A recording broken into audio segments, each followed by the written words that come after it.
Rihanna does not like Kylie Jenner at all, and a lot of it stems from Kylie copying Rihanna as well as trying to compete with her. It's widely known that Rihanna has expressed her dislike for the Kardashian-Jenner family in general, particularly targeting Kylie Jenner. Rihanna has accused Kylie of imitating her style, product ideas, as well as imitating her fame. She is about to just put it all out there. I'm not giving you my ideas, girl. The options watching. To bounce some ideas off you, honey. Twitter users have often criticized Kylie for overshadowing not only Rihanna, but also celebrities like Beyonce, especially during significant moments such as the release of Beyonce's studio album, Lemonade. It's like Kylie always has to try to do something to trump other people versus celebrating their success. Now, the feud between Rihanna and the Kardashian family has been going on for quite some time. Again, it's not just with Kylie, but a lot of the instances have to do with Kylie. But Rihanna also had a little bit of beef with Kendall Jenner, who's Kylie Jenner's sister, and the intensity heightened in 2015 when Kendall Jenner seemingly replaced Rihanna's friend Jordan Dunn as a model in the Victoria's Secret fashion show. 2015, Rihanna even pulled out of her scheduled performance at the Victoria's Secret show after learning that VS replaced British model Jordan Dunn with Kendall. So, being outraged by this, Rihanna refused to perform at the event and made it clear to everybody why she took such a stance. Now, Kylie Jenner, who is a self-proclaimed self-made entrepreneur of Kylie Cosmetics, has also faced accusations of stealing product ideas from Rihanna. Back in 2014, Rihanna launched her own company, Fenty Beauty, which introduced 40 concealer shades by 2017, eventually expanding to 50 shades. Only a few months later, Kylie Cosmetics, primarily focused on lip products, expanded its range to include 30 shades, raising eyebrows and drawing some comparisons to Rihanna's brand. She's also accused of stealing some of Rihanna's ideas for her cosmetics company. Also in 2014, Rihanna made a bold statement at the CFDA Fashion Awards by wearing the iconic crystal dress designed by Adam Selman. Fashion has always been my defense mechanism. This iconic sheer dress covered in Swarovski crystals that Rihanna wore to the CFDA Awards and that Kylie and her sister Khloe both ended up copying. Now, the dress, adorned with over 230,000 Swarovski crystals, became legendary, and Rihanna, she rocked it, and she wore it without anything underneath it. So it was a very iconic look. However, fast forward to 2018, Rihanna's fans were quick to point out that Kylie had actually imitated the look. Kylie Jenner recreated the same look and shared it on her Instagram page. Critics argued that the awesomeness and just the iconicness of Rihanna's original dress was completely diminished in Kylie's version, as she chose to wear a bra underneath and she didn't really rock it as well as Rihanna did anyways. Also, Khloe Kardashian copied the look too to celebrate her sister Kourtney's 40th birthday in 2019. So yeah, you see, the feud extends to the rest of the family, not just with Kylie. But either way, it's not just in this case that Kylie has copied Rihanna's style. Fans have noticed that Kylie Jenner has copied several of Rihanna's looks over the years. Several sources have also highlighted the instances where Kylie Jenner's fashion choices were inspired by Rihanna. And it's also speculated that whenever Rihanna debuts a particular look, Kylie Jenner often follows suit by wearing a different variation of the outfit. 2019. To promote her Kylie Cosmetics summer collection, Kylie posted a pic in a $695 leopard print catsuit by McClung Smith. She looked stunning in the mirror selfie. But there was only one problem. Fans noticed that Rihanna had worn the same outfit before Kylie did for her Interview magazine feature. Now, it's no doubt that both Rihanna and Kylie Jenner have achieved remarkable success in building their beauty empires from scratch and attaining billionaire status. While Rihanna has maintained her billionaire status though, Kylie Jenner's designation as a billionaire was later revoked when it was revealed that Kylie Cosmetics was not earning as much as previously claimed. So it's believed that the ongoing tension between these two megastars may also stem in part from their issues relating to their financial worth. Arguments over whoever generates more money from their respective beauty companies can definitely contribute to their ongoing feud as well, for sure. On top of that though, dating the same person may have added another layer of complexity to their relationship dynamic, if you can even call it a relationship dynamic, because I don't think there's any relationship there at all between Kylie and Rihanna. Well, the copying allegedly goes beyond fashion and beauty. Rihanna and Kylie apparently also dated the same guy. And we are talking about Travis Scott. But Travis Scott, who had a secret relationship with Rihanna in 2015, 2 years prior to meeting Kylie Jenner, is said to have spent significant time in the studio with Rihanna while she was recording the song Be Better Have My Money. Kylie and Travis now, at the time of filming this video, have 2 children together. So it's like, he dated Rihanna, Kylie dates him, has children together. She competing here? Yes, you see where this is going, guys? Why people say and why Rihanna believes that Kylie Jenner is just a straight up copycat, and why she just can't really stand Kylie and the Kardashian family in general. Here are even more secrets that Britney Spears revealed in her memoir. When we take a look in her book, Britney Spears criticizes Justin Timberlake for another issue outside of the unplanned pregnancy issue that they had. In Britney's book, The Woman in Me, she reveals she got pregnant. She addressed her long-standing pop rival, Christina Aguilera, for her famous 2003 Rolling Stone cover that she did with Justin Timberlake. Britney Spears used part of her The Woman in Me memoir to react to Justin Timberlake and Christina Aguilera's overwhelmingly positive press in the 2000s. Justin and Christina collaborated on their joint Justified and Strip tour back in 2003, just a year after his harsh breakup with Britney Spears. The 40-year-old singer took to Instagram on Monday to share details about her breakup with Justin Timberlake. And they appeared together on the Rolling Stone cover, with Justin giving Christina what Britney describes as sexy looks. But what'd you think? Had to expect It it. was pretty sexy. That was kind of fun to watch. It's always sexy. You know, the whole thing was pretty seductive. And Britney Spears wrote this specifically. Even if they weren't trying to be cruel, it felt like they were just pouring salt in the wound. Why was it so easy for everyone to forget that I was a human being, vulnerable enough that these headlines could leave a bruise? I think I did it again. I made you believe. Britney Spears also opened up about her strong disapproval of how the media was starting to depict her as an eternal virgin, especially in the early parts of her career. She reveals that this good girl image was something that was crafted by her managers and the media due to her large teenage fan base, but that really wasn't her at all. Contrary to this portrayal, Britney shares that she had been actually intimately active since the age of 14 years old, and she had been living with Justin Timberlake during their relationship. So, you know, stuff were going down. Britney then went on to reflect on the intense scrutiny that she faced from the media throughout her entire career. She goes on to mention receiving unsettling comments about her chest size, with rumors starting to swirl about her getting cosmetic surgery. And Britney also talked about feeling really uncomfortable at the increasing amount of older men that would leer at her during her shows. There were some other incidents that made Britney feel uncomfortable too outside of these. Specifically, she criticizes her 2003 interview with Diane Sawyer, where she was bombarded with tough questions about Justin Timberlake following their breakup. You did something that caused him so much pain. I was upset.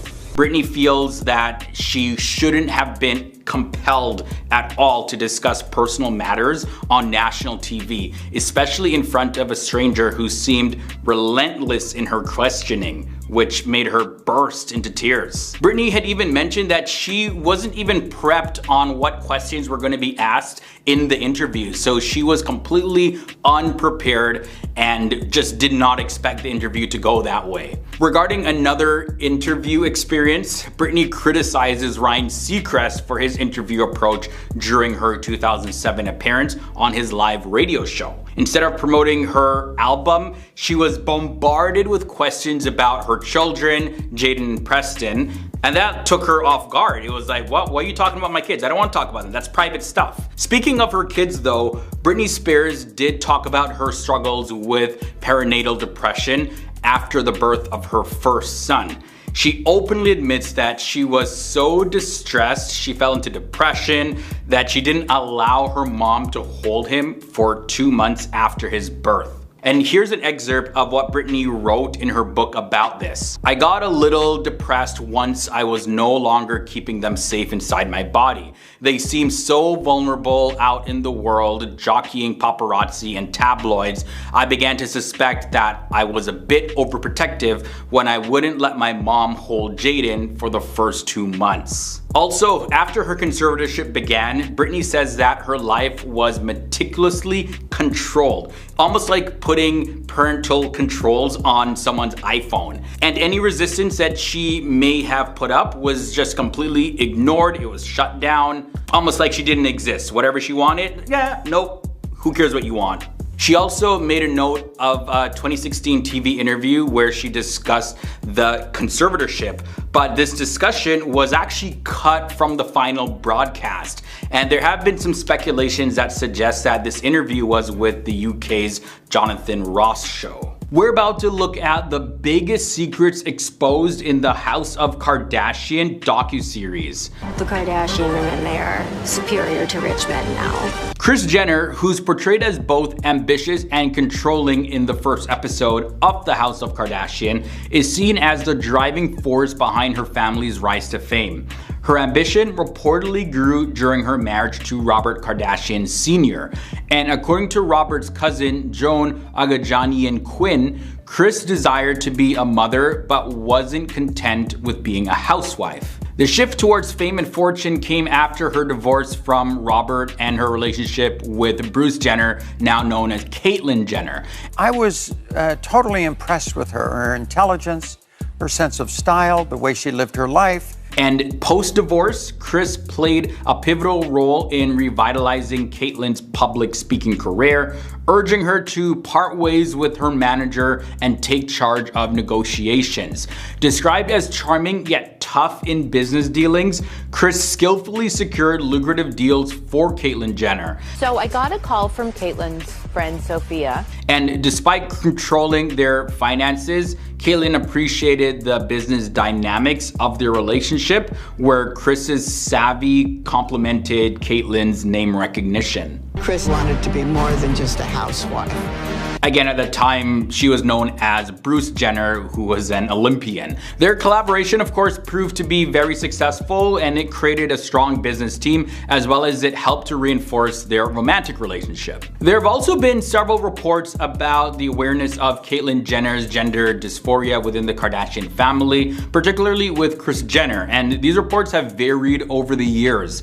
Kris has asserted that she wasn't fully informed about Caitlyn's secret life, but Caitlyn actually contradicted this during the House of Kardashian series, revealing that Kris knew about her gender dysphoria before their marriage.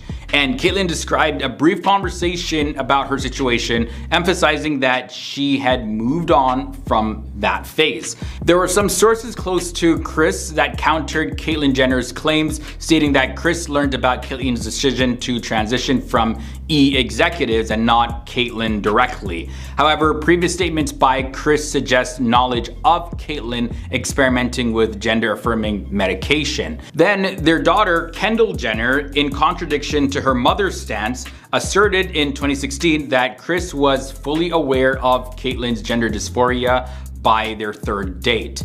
And Kendall also mentioned instances where the family had caught Caitlyn wearing women's clothing. Also, contrary to Kim Kardashian's previous assertion that her tape with her ex Ray J was leaked without consent, revelations in House of Kardashian challenged this narrative. David Weintraub, who is Ray J's manager and a former friend of the Kardashian family, he accused Kim and Ray J of intentionally releasing the tape to boost their careers. Weintraub claimed that Kim informed Kris, her mom, of their plan before its release, suggesting it could elevate the family and their business. Kim wanted Kris to handle negotiations to protect their interest, and the Girls Gone Wild founder, Joe Francis, who collaborated with Kim and Ray J on marketing the tape, echoed similar claims. Francis, he claimed that the tape wasn't just about recording it. Instead, it aimed to create controversy for publicity. He contested the idea that the tape was leaked, and he asserts that Kim and Ray J as consenting people released it deliberately. However, Frances did deny Kris's involvement in the initial planning of doing this. There's also some information about Kim Kardashian and Kanye West's love story. It actually traces back to around 2012 when Kanye West openly expressed his affection for Kim in his song Cold. However, according to Kanye West's associate Malik Yusuf, their romantic connection began even earlier than that. Okay, despite Kanye West's initial interest sparked by Kim's past, Yusuf, he portrayed a more sentimental side, and he highlighted Kanye West's admiration for Kim as his dream girl and recalled a moment when they shared a kiss. Yusuf also claimed that Kim distanced herself from Kanye after his controversial remarks about President George Bush back in 2005, where Kanye West asserted that George Bush didn't care about black people following Hurricane Katrina. And according to Yusuf, Kim expressed her love for Kanye West but couldn't be with him at the time due to the potential repercussions on her reality show empire. So they temporarily went their separate ways from there, but ended up getting married several years later. And the last big secret that the House of Kardashian shared is about editor Jessica DeFino, who worked on the family's subscription-based apps from 2015 to 2019, actually expressed conflicting feelings about creating content for the Kardashian-Jenner family. She realized that the standards that they promoted were unrealistic and unattainable, even for themselves. DeFino specifically pointed out Kylie's lack of transparency about her lips, noting that they are the result of injectable lip fillers. And this isn't the first time the Kardashian-Jenners have faced accusations of promoting unrealistic beauty standards. And Kylie even went on to acknowledge her family's influence, and she recently emphasized on their show The Kardashians the need for a larger conversation about the beauty standards that they set, and she expressed a desire for more positive impact. Katt Williams had enough of watching his fellow comedians blast off into stardom as he watched from the sidelines. In a recent episode of the Club Shay Shay podcast with Shannon Sharp, Katt Williams took deep shots at tons of his fellow Hollywood superstars. I'm talking deep. No, we've never heard of that before that person or since that person. Most of whom have seen considerably more commercial success than Katt Williams ever has. We're gonna take a deep dive into all of the trash talk that Katt spewed on this podcast and some of the ridiculous claims that he made regarding some of Hollywood's biggest stars. They pay you to not talk about things they don't want you to talk about. Katt claims that in his first movie role, Friday After Next, he appealed to the cast and writers and got an intimate act of force removed from the script. In this interview, Katt Williams revealed that there was supposed to be a scene of intimate forcing filmed in a washroom, which Katt ultimately appealed to have removed, and it was. You shouldn't even talk to them anymore. Katt doubled down on his statement, claiming that they were trying to make a classic comedy, and any scene representing an unwilling intimate activity would never be funny, no matter what the scenario is or what the circumstances are. Katt also went on to suggest that Ricky Smiley, who played the villainous Santa Claus in Friday After Next, sacrificed his child for fame and lied about being up for the role of Money Mike before Katt was cast in that role. Because he's a liar. Nobody knows why liars lie. Katt claimed, "I don't know why he would lose a child and come on the air and start lying. That's why people believe in rituals right there. Your story is the Ricky Smiley that couldn't even do curse words because he had a Christian fan base. He was gonna play the pimp." Katt seemed increasingly passionate, and he added on, "Why has he played a woman in more movies than he's played a man?" Him and Tyler Perry can't play a man to save their life. They play good women, and I believe that the best actor should be in the best role. You wouldn't let an athlete that's been on performance enhancers talk about one of the greats. Ricky Smiley can't act because Ricky Smiley can't act. So, it's safe to say that Katt Williams admires the artistic performing abilities of Ricky Smiley, right? Because apparently, Ricky was never up in the running for Katt's role of Money Mike.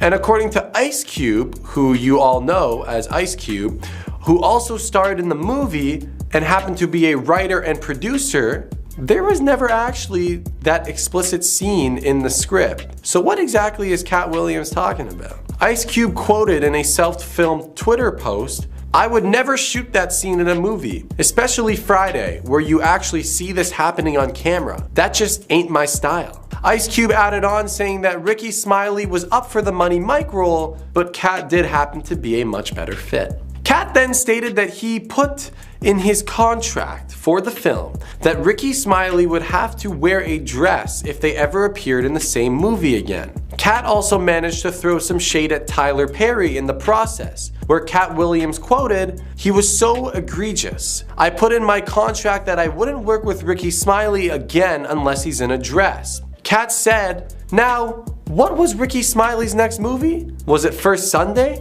Did he wear a dress in it? You bet he did, because it's in my contract." This man had a contract drafted up that quite literally forced another actor to wear a dress in his next on-screen production. Katt Williams added on saying, "That's where he's a believable actor. Him and Tyler Perry can't play a man to save their lives. They play good women, and I believe the best actor should be in the best role."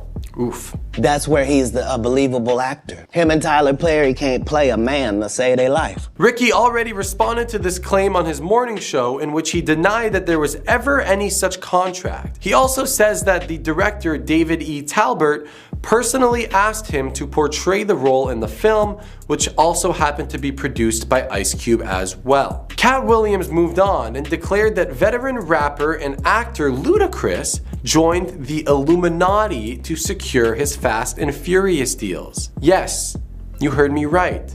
Katt Williams said the following, "We were both invited to an Illuminati thing, and it had to be one or the other of us, and decisions had to be made. Both of us were on an equal playing field, and one of those people turned out to be Ludacris, and the other one turned out to be Katt Williams." Katt added on saying that one of them would be forced to shave their sideburns, and the other one would be paid $200 million that would span across the filming of 10 movies throughout the Fast and Furious franchise? Well, it's now clear which one of the two ended up with which. I also have to say, Illuminati, eh?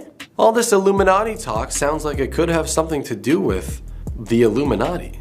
And is the Illuminati really even a cult of extremely wealthy people who run the world? Or has it always just been an Italian light bulb company? Anyways, Ludacris responded to these claims by Katt Williams with a freestyle that he uploaded to social media. Katt moved on from Ludacris and claimed that Kevin Hart is an industry plant. Katt finally said enough is enough, exposing Kevin as the biggest plant in the industry. This claim does not come out of the blue, because these two comedians have been going back and forth for years. Katt directly claims that there is some shady business going on behind the scenes of Kevin Hart's spontaneous success in Hollywood, where he specifically said that in 15 years in Hollywood, no one in Hollywood has had a memory of a sold-out Kevin Hart show. Kevin already had his deals when he got here. And have we ever heard of a comedian that came to LA and within his first year in LA had his own sitcom on network television and his own film called Soul Plane that he was leading? No, we've never heard of that before.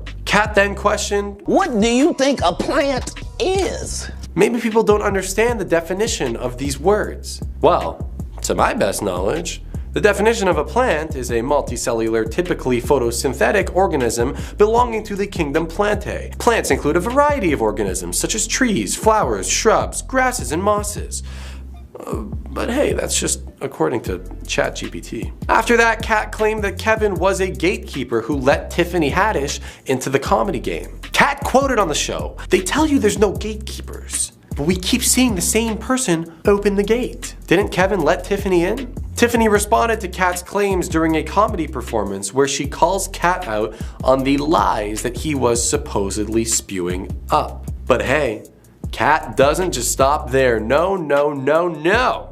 He's just getting started. Because Katt went in hard on Cedric the Entertainer, a comedian who is originally crowned the king of comedy. Katt claims that Cedric the Entertainer isn't funny, he can't dance, he can't sing, he doesn't write his own jokes, and he breaks mirrors every time he looks in one.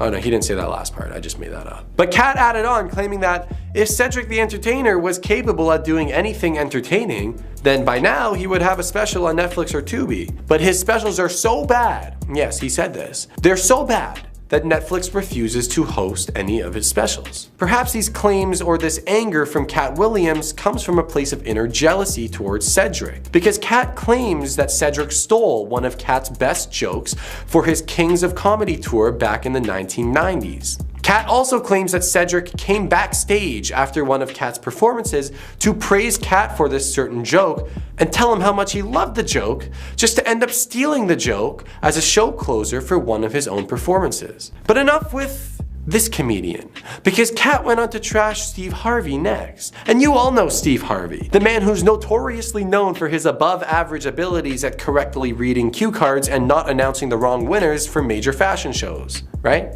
I mean, the guy's also hosted Family Feud for what seems like a century now. Katt claims that Steve was stealing jokes from Mark Curry. He made claims that Steve Harvey fakes everything in his wardrobe, including his sense of style and even his afro on his own sitcom. But he didn't stop there, because Katt Williams added on, claiming that Steve Harvey could never be a movie star. He said, "There are 30,000 new scripts in Hollywood every year, and not one of them asks for a country bumpkin black dude that can't talk good and looks like Mr. Potato Head." No, he's not talking about Charlie Sheen. He's talking about Steve Harvey. And then Katt proceeded to claim that Steve Harvey stopped doing stand-up comedy because he lost a comedy battle to Katt Williams himself in front of an audience of 10,000 people.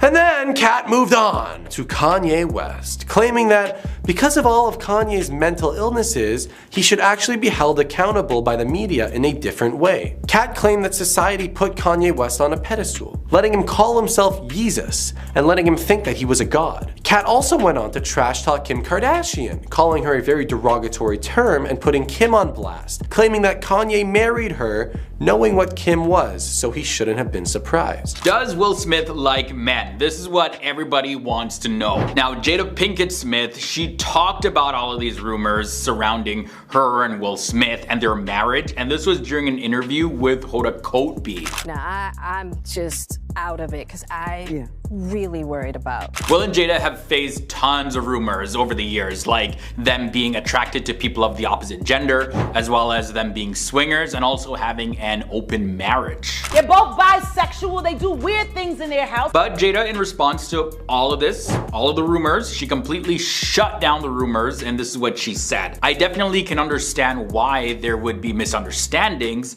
but none of it's true." Okay, yeah, that's definitely not what most people were expecting to hear. Like, Jada has been open about a lot of things in her life recently, so, you know, I really don't see a reason for her to lie about this. We just didn't want people to know the dynamic of what was happening between us. But then online, when you take a look at various different articles, people are saying that, well, she's actually still covering up this secret because it would be too damaging to her and Will's reputations if she did admit it. So they're so convinced that, you know, they're attracted to people of the opposite gender, they have an open marriage, and they're swingers, all of that stuff. But what do you guys think? Let me know down below in the comments section. As time went on, there were different stages in my marriage where Will and I decided we were not together. You know, we didn't tell the public. Also in the interview though, Jada Pinkett Smith, she explained that she didn't witness the Oscar slap incident between Will Smith and Chris Rock because her view was blocked. I'm really shocked because, mind you, I'm not there. Despite initial confusion, she did clarify that she didn't actually see the slap happen whatsoever. What is going on right now? My wife's name. She was so confused about it, and she went on to say this, "And now he's mad because Chris is talking to me." And I go, "Chris, this is about some old shit." That's all I could think to say, right? I couldn't really take in his apology. This, by the way, was in reference to Chris Rock apologizing to Jada. Chris looks to me and he says, "Jada, I meant no harm." But in that, the whole time she actually thought it was a skit, so it was like, huh, what? Then Jada had said that it wasn't until Will Smith's publicist told her that Chris Rock wasn't going to press any charges that she realized that Will actually hit him. And this is what she said in her own words. "I looked to Will and I said, 'You hit Chris? Like, you actually hit Chris?' And he's like, 'Yeah.' And I'm like, 'All right.'" I guess, like, what are you gonna do at that point? It's already done. Yeah, I don't blame her. I thought that was a skit too. Either way, Jada did surprise everyone when she admitted that she and Will have been separated since the year 2016, and it's a divorce, but it's not a legal divorce. I was actually thinking about divorcing, separating. I mean, there have been several of those. The reason why they don't want a legal divorce is because they just don't want to. Because the question people have been asking is, yeah, why don't you just get a legal divorce? Like, you're separated, this is not really a marriage. Why? Just sign the papers and just go your separate ways. But this is what Jada had to say in response to this. We don't want to because we love our family and we love each other. You know, it's more of a life partnership. Now, 10 years from now, who knows? After hearing that though, I really think that they're just delaying the inevitable. They're actually gonna get legally divorced, but there's just so much to figure out right now and just too much drama to deal with. So I think they're just gonna delay it as long as possible, and then eventually when they're tired of playing this game or whatever this is, they're gonna just sign the papers and move on. Another thing to point out is that before this interview, Jada Pinkett Smith did confirm that she and her close friend Tupac Shakur, they never became romantically involved. However, she did reveal that they shared a kiss once, and it was just to see if there was any romantic connection between them at all. And this is how Jada describes this experience, and I quote, "I remember being at my house on Price Avenue on the back porch, and you know, he was like, you know, we should try that." And I was like, "Pac, kiss me, go ahead, just kiss me." And so he kissed me and we both pulled back like, what the hell? And that's when she realized that they had zero chemistry. So of course that made her decision to be with Will Smith much easier. Also, Will Smith has in the past admitted that back then he was a little bit intimidated by Tupac, you know, he was worried that Jada and Pac would end up being together because they were such close friends, but of course that never happened. And then the drama that is Will Smith and Jada Pinkett Smith love story has unfolded before our eyes over the past several decades. That federal law enforcement agents have raided properties owned by musician and producer Sean Diddy Combs. P. Diddy is in some serious trouble right now. You're not going to believe. P. Diddy is in some serious trouble right now. You're not going to believe all of the things he's done that are now coming to light. It's about time. Where is rap mogul Sean Diddy Combs tonight? Sean Combs was spotted pacing back and forth outside the Miami airport on Monday after his homes were raided. He was seen with one hand in his pocket and the other holding what appeared to be a cell phone while outside a customs office. But as to where he was during these raids is still unclear. Just a couple hours after Homeland Security descended upon his properties in Los Angeles and Miami. He was not seen in handcuffs. Eyewitnesses told TMZ that he and some other people got stopped by the police at the airport.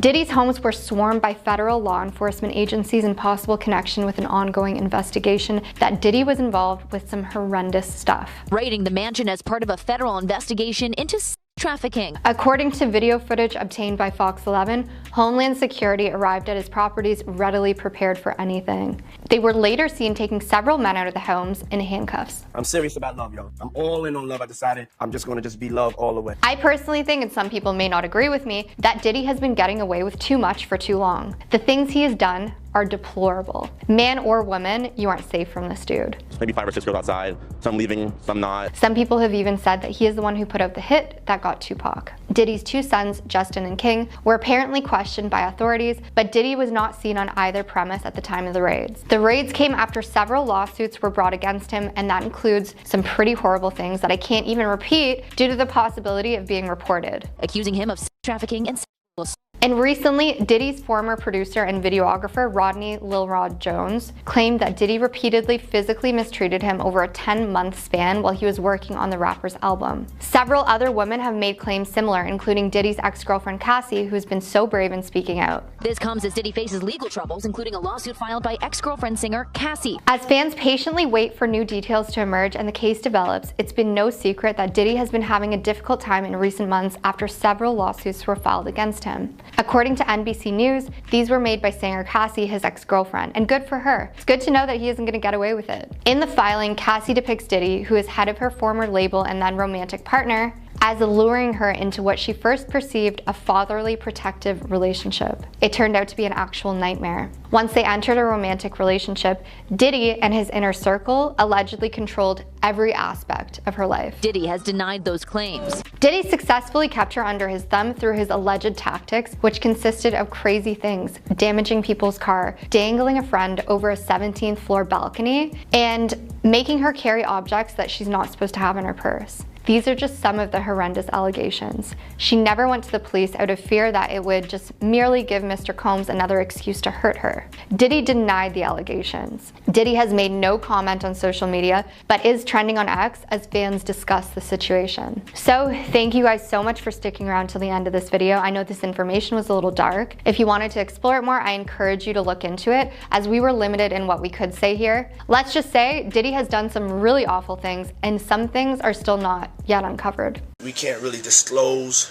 but it's definitely a 15-year-old's dream. Fans are calling P. Diddy and Justin Bieber's relationship creepy as more news emerges about Diddy's actions. This started after a certain video of Justin and Diddy came out where Diddy claimed to have been given custody of Justin via Usher. Been given custody of him. You know, he signed to Usher. He said he signed to Usher and had legal guardianship of Usher when he did his first album. Let me tell you one time. Diddy continued as he stood next to the teenage Justin in the video. I don't have legal guardianship of him, Bieber, but for the next 48 hours he's with me and we're gonna go full crazy. Diddy continued in the now viral video. I don't have legal guardianship of him, but for the next 48 hours, up full crazy. 2 years later, another video came out of Diddy and Justin where Diddy asked Justin why he didn't hang out with him anymore. Diddy tells the 17-year-old, "You're starting to act different, huh?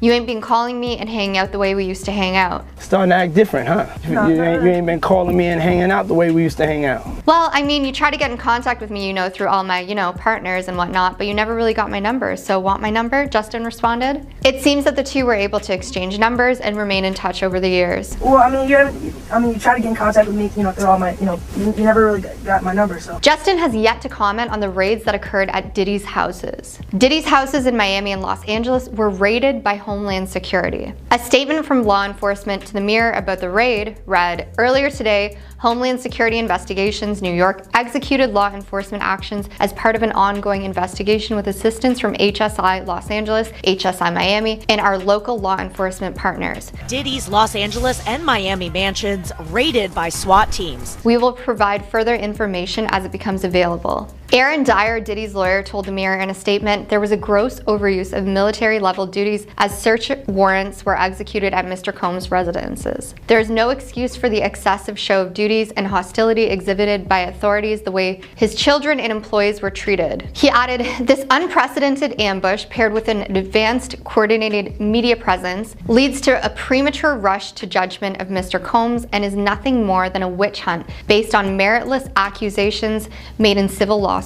There has been no finding of civil liability with any of these allegations. Mr. Combs is innocent and will continue to fight every single day to clear his name." Innocent? I personally don't think so. There are way too many allegations and way too much proof, and it's all coming to light. There are so many allegations being made about Diddy right now, and due to the risk of being flagged, we can't even really speak about them on here. His ex-girlfriend Cassie went through so much dealing with him, and if you search to see, she's done an amazing job of speaking out. Not only are women coming forward to speak out about the horrendous stuff he has done, but men are also. This guy doesn't discriminate when it comes to people he chooses to torment. So P. Diddy has been facing controversy for quite some time now, but with the recent news of all of his wrongdoings and the searches from the federal government, it seems to have come to light that there have always been people in Hollywood that just cannot stand him. And although this is nothing new, it's time to actually take a dive into who those people really are and why they cannot stand P. Diddy, aside from all the bad things he's been doing. Aubrey O'Day. Mr. Diddy and Aubrey O'Day's paths first crossed during P. Diddy's stint with Danity Kane, the girl band that O'Day was part of. And fast forward just 3 years ago into the group's journey, and things took a dramatic turn when Aubrey, along with another member D. Woods, got the boot from P. Diddy. And while Diddy publicly stated that Aubrey needed a reality check, she herself later revealed a different side of the story, and according to her, it wasn't about her attitude, it was about her refusal to comply with certain expectations beyond just making music and doing interviews to promote the band and their albums. And it's safe to say that the expectations that this P. Diddy man might have had for Aubrey could have been extremely unwarranted and unattainable. Got my MTV out. savage! I'm a savage! Oh! I'm a savage! Whatever I want, I'm going to get! Whatever I want, I have to get! 50 Cent, the first rapper on the list of many, because 50 Cent and Diddy have had it out for one another almost as long as the world has been spinning. And 50 Cent has been in the entertainment industry a long time. Be it the way that P. Diddy dresses and hugs people and talks about Notorious B.I.G. or collaborates with other artists, it doesn't matter because 50 Cent is just not here for it. And to say he dislikes Diddy is an understatement, and they have taken constant digs at each other in the media. Then he was like, so when we gonna get the chance to, to kick it, like we could just hang out. And he was like, why don't we like go shopping? I mean, like I pay for it. And I was like, what this just say? Drake, our second rapper on the list, and actually probably one of the most prominent musicians in the world. Mr. P. Diddy and Drake apparently had a little bit of a run-in and a disagreement over a song that Drake released called 0 to 100. And the disagreement reportedly actually might have turned physical and sparked quite the buzz. However, P. Diddy denied any allegations that he even laid a finger on Drake, and on the other side of the ring, Drake and a few other celebrities, including Charlemagne the God, are sticking to their guns, insisting that they witnessed the altercation firsthand with their own eyes. Yeah, that's only rapper number 2, but on to Danity Kane, the group of singers themselves who looked like they were going to be the next great girl group when they were signed to the Bad Boy record label in 2004. I wasn't willing to do what was expected of me. Not talent-wise, but in other areas. However, in 2008, when Aubrey O'Day that is, and D Woods were fired, like we mentioned previously, the dynamic of the group changed. They were never able to recapture the sound that the original 5 had when P. Diddy first signed them, and apparently P. Diddy was accused of making remarks that were deemed very demeaning towards the entire group. Jay-Z, let the rappers continue because there seems to have been a large feud between Jay and Diddy. Jay Diddy. The feud between Jay and Kanye actually affected Jay's relationship with P. Diddy so much so that they actually didn't talk for 3 years, although they were actually spotted catching up at some point in 2019, but it's safe to say that we don't know if they're friends. Eminem, just another rapper, here we go. A while back, Eminem stirred the pot, making a bold claim about P. Diddy, suggesting that he had a hand in the tragic passing of the rap icon Tupac. And that is some heavy stuff and a really bold claim, but Eminem claims that perhaps it was just a joke, so he shouldn't take it so seriously. I don't know, that's a pretty crazy claim to make. Kanye West, similar to Jay-Z, as I mentioned, there seems to have been a lot of lumen rap battles between Kanye and Diddy, and perhaps the fact that there have been so many of these rap battles and claims at one another in the media, there really just isn't much love between Diddy, Jay-Z, and Kanye. But as far as Meek Mills, Puff Daddy, whoever, none of these, all you fake hard you. Hold on. Okay. All you fake hard, you know what I'm saying? I don't give a because you can't nobody anyway, and the reason why you got talk is because you did a deal, you fed. Now this is a bit of a different one, but the Recording Academy themselves, as P. Diddy has actually called them out multiple times for their lack of respect for black artists and rewarding them for their accomplishments. So anyone who has taken part in the Recording Academy or been a part of their award shows or anything, P. Diddy has gone on the record saying that they don't respect black artists. Cassie Ventura. Here we go, because after a roller coaster 10-year-long journey of on-again, off-again romance, it's like a light switch, they finally did call it quits, her and Diddy, that is in 2018. Now fast forward to 2023 and things took a serious turn when Cassie Ventura filed a lawsuit against P. Diddy, and in it she made some really shocking claims, including physical altercations, and if that wasn't enough, she also claimed that Diddy himself actually exploded Kid Cudi's car. I will advocate for you. Because see, I know something that a lot of people don't know.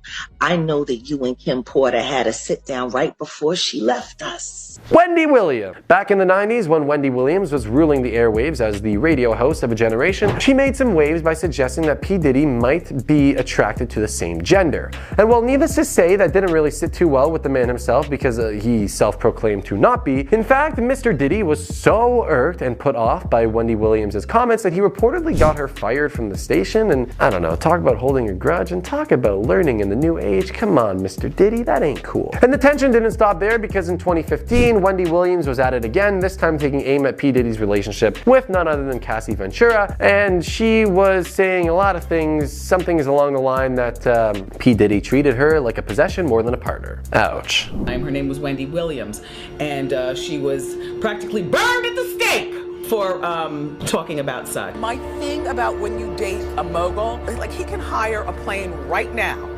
And she allegedly has been avoiding Puffy. Man, you got some visitors, dog.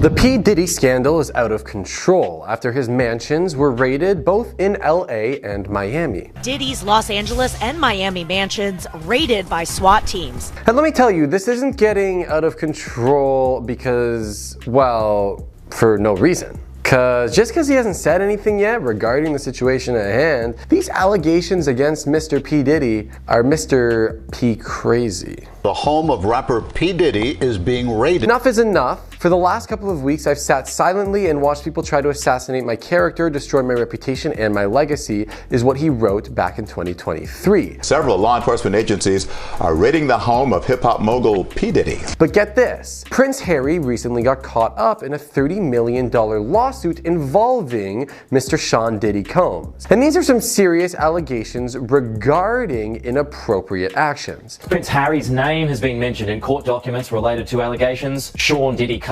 According to court papers that were filed by the music producer Lil Rod, P. Diddy supposedly hosted some extremely wild parties where these guests were drawn in by promises of close ties with celebrities and athletes and politicians and even Prince Harry. Yeah, it seems to be something common for these Hollywood showdowns. Although apparently Prince Harry is not being associated with the lawsuit in the way that you might think. But there are ties between Harry and Diddy that go all the way back to a certain party from 2007. And since Homeland Security recently raided the homes of P. Diddy. This is part of an ongoing investigation started by Homeland Security Investigations. It seems like the rapper just decided that it really wasn't worth commenting on anything, especially regarding Prince Harry, and of course Prince Harry hasn't commented on anything himself. But the Miami airport had federal agents searching all of his properties while he was spotted there. And so what exactly has been going on between P. Diddy's ex-girlfriend Cassie, who dropped the bombshell lawsuit against him last year, and Diddy, because she didn't hold out in calling out what she described as very depraved conduct. And the fact that Prince Harry is being jumbled up in all of the lawsuits is a really, really bad look for the royal family. And if Harry does end up getting in trouble for associating himself with P. Diddy and attending these parties, then this could be the ultimate end for Harry and the whole shenanigan with Meghan. Because ever since the two have been making headlines for all of their controversy with their new business endeavors and their new websites, there's just too much going on for the press to handle. So there hasn't been a lot of information yet. So what exactly could Prince Harry have done to get involved in the scandal in the first place?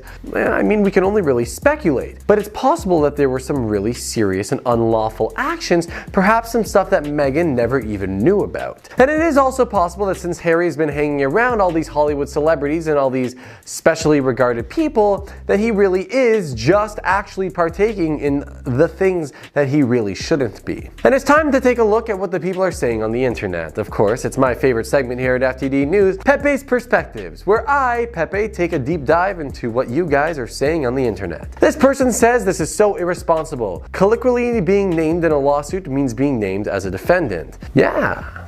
I mean, they're basically saying that you can try covering it up, but the name drop is there for a reason. Someone added on saying when there's smoke, there's fire. And yes, I agree, those typically go hand in hand in this world, but let me tell you, when it comes to this man, and I'm talking about Harry, you could also say Diddy as well, there seems to be constant fire. This person said, Harry never had a good judgment in character choices, and after all, look who he married. And now hold on, what does this have to do with P. Diddy? Because honestly, anything we can do to give Meghan Markle some sort of a bad name in the press seems to always come up in conversation, but guys, I don't know if she really has anything to do with this one. Let us know your thoughts down in the comments below. What could really come to be if Harry is really being involved in this P. Diddy drama? I don't know if it's going to be in a royal ending.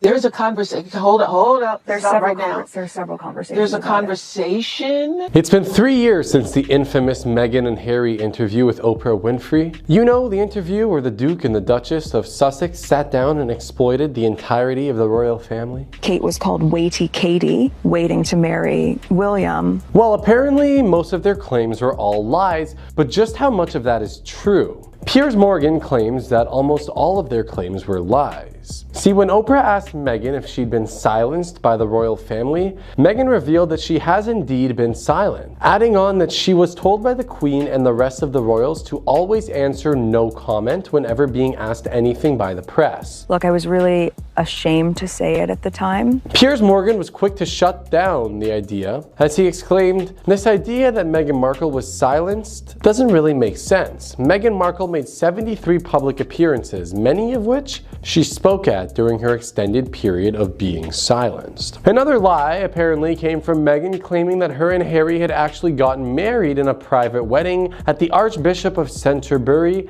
3 days prior to their official wedding. Is inherently corrupt or racist or biased. Since she made that claim, the Archbishop actually came forward and denied legally marrying Harry and Meghan. Critically acclaimed actress and royal insider Jessica Chin King had this to say on the suspicious secret wedding. "The situation is so odd. I think that Meghan and Harry sometimes say things without thinking. And if they are indeed lying, they probably would have thought that they would get away with it because fake weddings are lame. Be real or leave." The next proclaimed lie came when Harry revealed that he was shocked after an unnamed member of the royal family said that his son Archie has skin that is too dark due to Meghan being the mom. Concerns and conversations about how dark his skin might be when he's born. What? Meghan claimed that Archie was initially, denied the title of prince, and that he had security protection denied as well because he was of mixed race. It has since been unproven whether or not these claims are accurate, although royal author Omid Scobie did release a book that the royals who were involved in making those claims about Archie's skin color were actually identified as King Charles himself and Catherine Middleton. Following this claim, Meghan told Oprah that she had her keys, her driver's license, and her passport all removed by the royal family when she joined. However, Piers Morgan claimed this is not true, since she has traveled around significantly when she was a working royal and took around 14 flights as well. Meghan also mentioned her struggles with mental health as a working royal and how the royal family did not support her at all. She broke down in tears as she told Oprah that the palace did not help her get any help since it would not be a good look for the institution. Piers Morgan was quick to shut that down as he expressed his belief that there's the position of Prince Harry in all of this as well, as Harry is attached to many of the biggest mental health charities in Britain. He said that Harry makes no secret of his desire that anyone who feels depressed or anxious or has harmful thoughts, that they can get immediate help,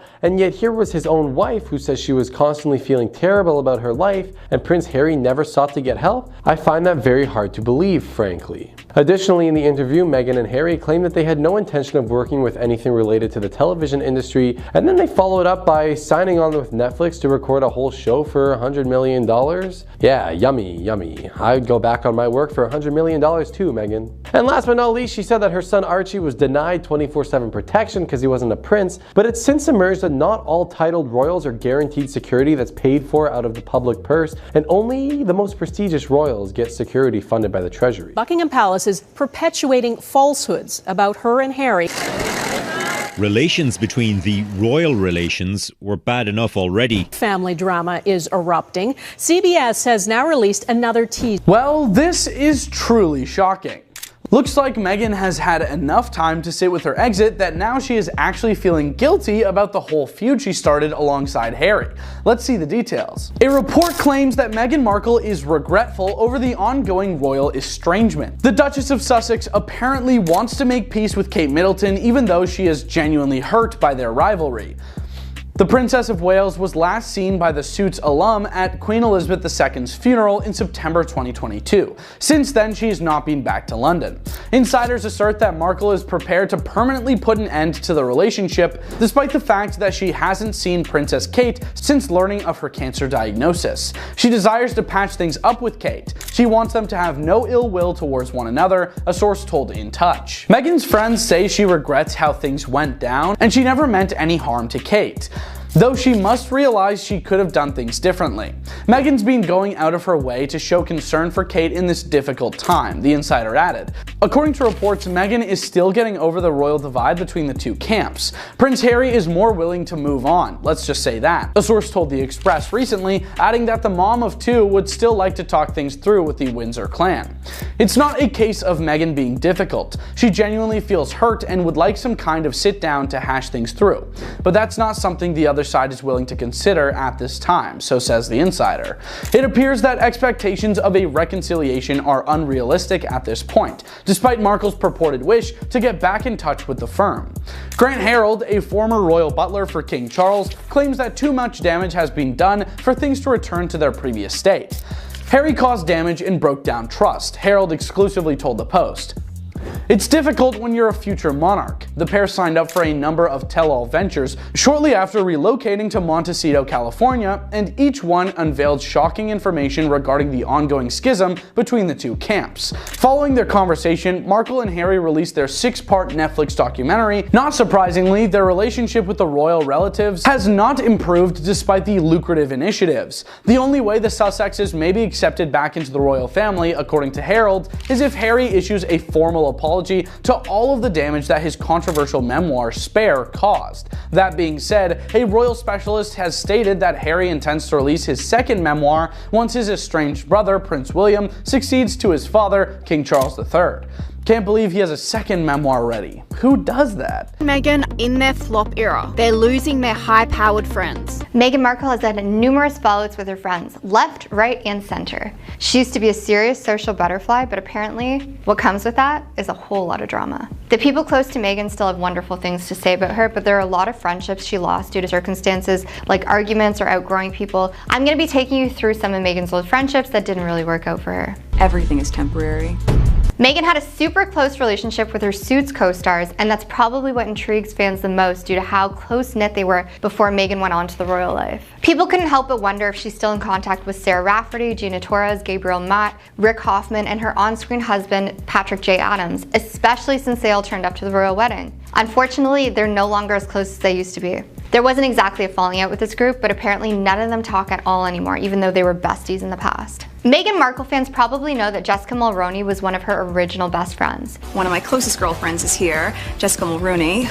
Their friendship started back in Meghan's Suits days when she moved to Toronto. Meghan really looks up to Jessica, royal reporter Katie Nichol told Cosmopolitan. Their bond seemed rock solid for years, with Mulroney's kids even having roles in Meghan and Prince Harry's wedding. But things took a turn in 2020 when Jessica was involved in a rift with influencer Sasha Exeter. In a lengthy Instagram video, Sasha claimed that Jessica tried to frighten her for her generic call to action about the BLM movement, which the stylist perceived as a personal attack. She is very well aware because of the color of her skin. In response, Jessica apologized and attempted to defend her understanding of ill feelings towards certain skin colors by seemingly referencing her close friendship with Meghan. As I told you privately, I've lived a very public and personal experience with my closest friend where skin color was front and center, she wrote in a since-deleted comment. After this issue exploded, Jessica's professional life took a hit with the loss of her show on CTV and ties severed by ABC. Similarly, her friendship with Meghan suffered irreparable damage. Meghan could not get over that Jessica brought up her relationship with Meghan when she commented about her closest friend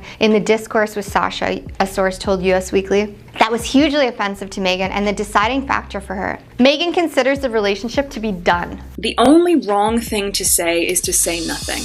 Priyanka Chopra and Meghan Markle were once the very definition of friendship goals. The pair met in January 2016 when they both attended an event a few months before Meghan even met her Prince Charming Harry. Their friendship hit off instantly, with Meghan telling the press of Trust India, "When you meet someone and you just click, it was just an easy, natural progression. We've managed to keep in touch via email and text, and we try to see each other whenever we're both in the same town." Priyanka even got an invite to Meghan's wedding. However, when it was Priyanka's turn to tie the knot with Nick Jonas in 2018, Meghan, who was pregnant with Archie at the time, couldn't make it to India for the festivities. According to insiders, this was what soured their friendship. Priyanka was crushed, a source told Page Six. Their friendship is over unless Meghan apologizes. She feels Meghan didn't respect her and didn't respect their friendship. The next friendship breakups, they're pretty crazy. It It's no secret that Meghan Markle and Prince Harry are famously selective about the people they surround themselves with, thanks in part to the media scrutiny they're often subjected to. When someone threatens their privacy, they don't hesitate to cut ties with those people, and that's reportedly why they had a falling out with David and Victoria Beckham, who were booted out of the royal couple's inner circle as they apparently leaked stories of the two to the press. Millie McIntosh is another one of Meghan Markle's ex-friends who claimed that Markle gave her the cold shoulder after Prince Harry came into the picture. She said, "I definitely would say we were not best friends when she was in town, but she would let me know and we would sometimes hang out." Meghan started dating royalty and their friendship abruptly ended. According to Millie, she reached out to Meghan during the media storm to check in on her, only to receive a message that was effectively a friendship breakup text. "Meghan just sent me this really abrupt message that was really unlike any of our communication before, but I did expect that we would stay in touch." Spoiler alert, they didn't. McIntosh said she was ghosted. Meanwhile, according to a source, it was Prince Harry himself who advised his then girlfriend to cut McIntosh loose, tagging her as a bit of a gossip. Meghan Markle and Prince Harry are about to leak some crazy secrets in a new interview to be released on August 4th, 2024. Are we going to hear some juicy secrets? Let's dive into it. Prince Harry and Meghan Markle have filmed a sit-down interview with Jane Pauley for CBS Sunday Morning. The Duke and Duchess of Sussex spoke to the TV icon about their new initiative centered around kids and social media, which will launch on August 4th, 2024. Meghan at one point called their children Prince Archie and Princess Lilibet amazing. They're amazing. But all you want to do as parents is protect them. While Prince Harry stressed that parents need to be first responders amid the social media crisis. At this point, we've got to the stage where almost every parent needs to be a first responder. All you want to do as parents is protect them, and so we can see what's happening in the online space. We know that there's a lot of work to be done there, Meghan said in the first clip from CBS Sunday Morning interview. "We're just happy to be able to be a part of a change for good." Harry added, "At this point, we've got to the stage where almost every parent needs to be a first responder, and even the best first responders in the world wouldn't be able to tell the signs of possible ending the life of oneself." That is the terrifying piece of this. The interview will air on August 4th, 2024 and feature the couple talking about a continuation of their work with parents who have lost their children to online bullying. The TV special marks the Sussexes' first joint interview since their bombshell sit-down with Oprah Winfrey in March 2021, when they threw salt at the royal family, including claims that senior members had asked what color Archie's skin would be prior to his birth in 2019. Concerns and conversations about how dark his skin might be when he's born. What? Harry remains estranged from his father, King Charles, and his brother, Prince William, but sources said that he would reconsider a reunion, but only if the monarch reinstated his UK security team. Buckingham Palace insiders insisted that this decision was not up to Charles, but the British government. When they sat down with Jane Pauley for the CBS Sunday Morning to talk about a new program they're launching, this initiative is designed to help parents whose kids have been affected by online hate. Jane also interviewed some of the parents who were involved in the pilot program, and they shared how it's been helping them heal. In October 2023, Harry and Meghan were at a panel in New York City with grieving parents organized by their Archwell Foundation. They called on tech companies to fix their addictive apps that could affect people that use the apps. Harry had a straightforward message for tech firms. "Please stop sending kids content you wouldn't want your own children to see. It's a simple request and an easy fix." Meghan also mentioned that they've been quietly working with tech companies to address these issues. A year ago, we met some of the families, and at the time, it was impossible not to be in tears hearing their stories because it's just that devastating, she said at the World Health Day event. "I feel fortunate that our children are at an age, again, quite young, so this isn't in our immediate future, but I also feel frightened at how it's continuing to change, and this will be in front of us." Harry and Meghan also announced that they will visit Colombia at the invitation of the country's Vice President, Francia Marquez, to engage in activities related to fostering a safer online environment. At the end of it, it's pretty awesome that they're bringing awareness to such an important issue and speaking up for the children that need help. Meghan and Prince Harry may have been working up until now, but things are looking a little rocky. Let's see why they may not be working together anymore. Prince Harry and Meghan Markle have been working to build their own brand since they left the royal family in 2020, but they may have also been enjoying their more quiet life in California.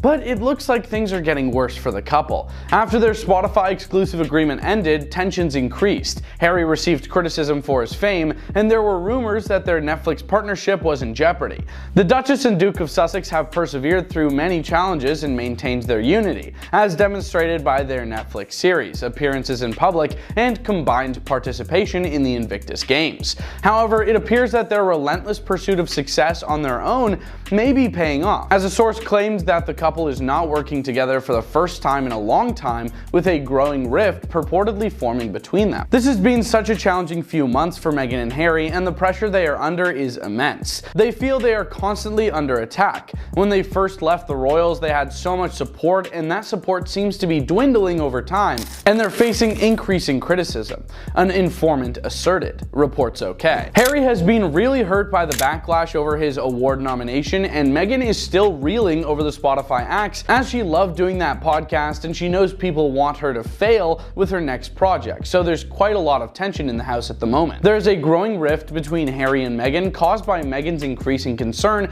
that her life is not going in the direction she had planned. That's what royal author Tom Quinn said in an interview with the Mirror US. She loves media attention and hates the fact that surveys suggest she and Harry are no longer of much interest to the American public. Harry and Meghan's Spotify project came to an end in 2023 when their Archetypes podcast ran for just 12 episodes. The pair declared that they mutually agreed to part ways with the industry leader in streaming services.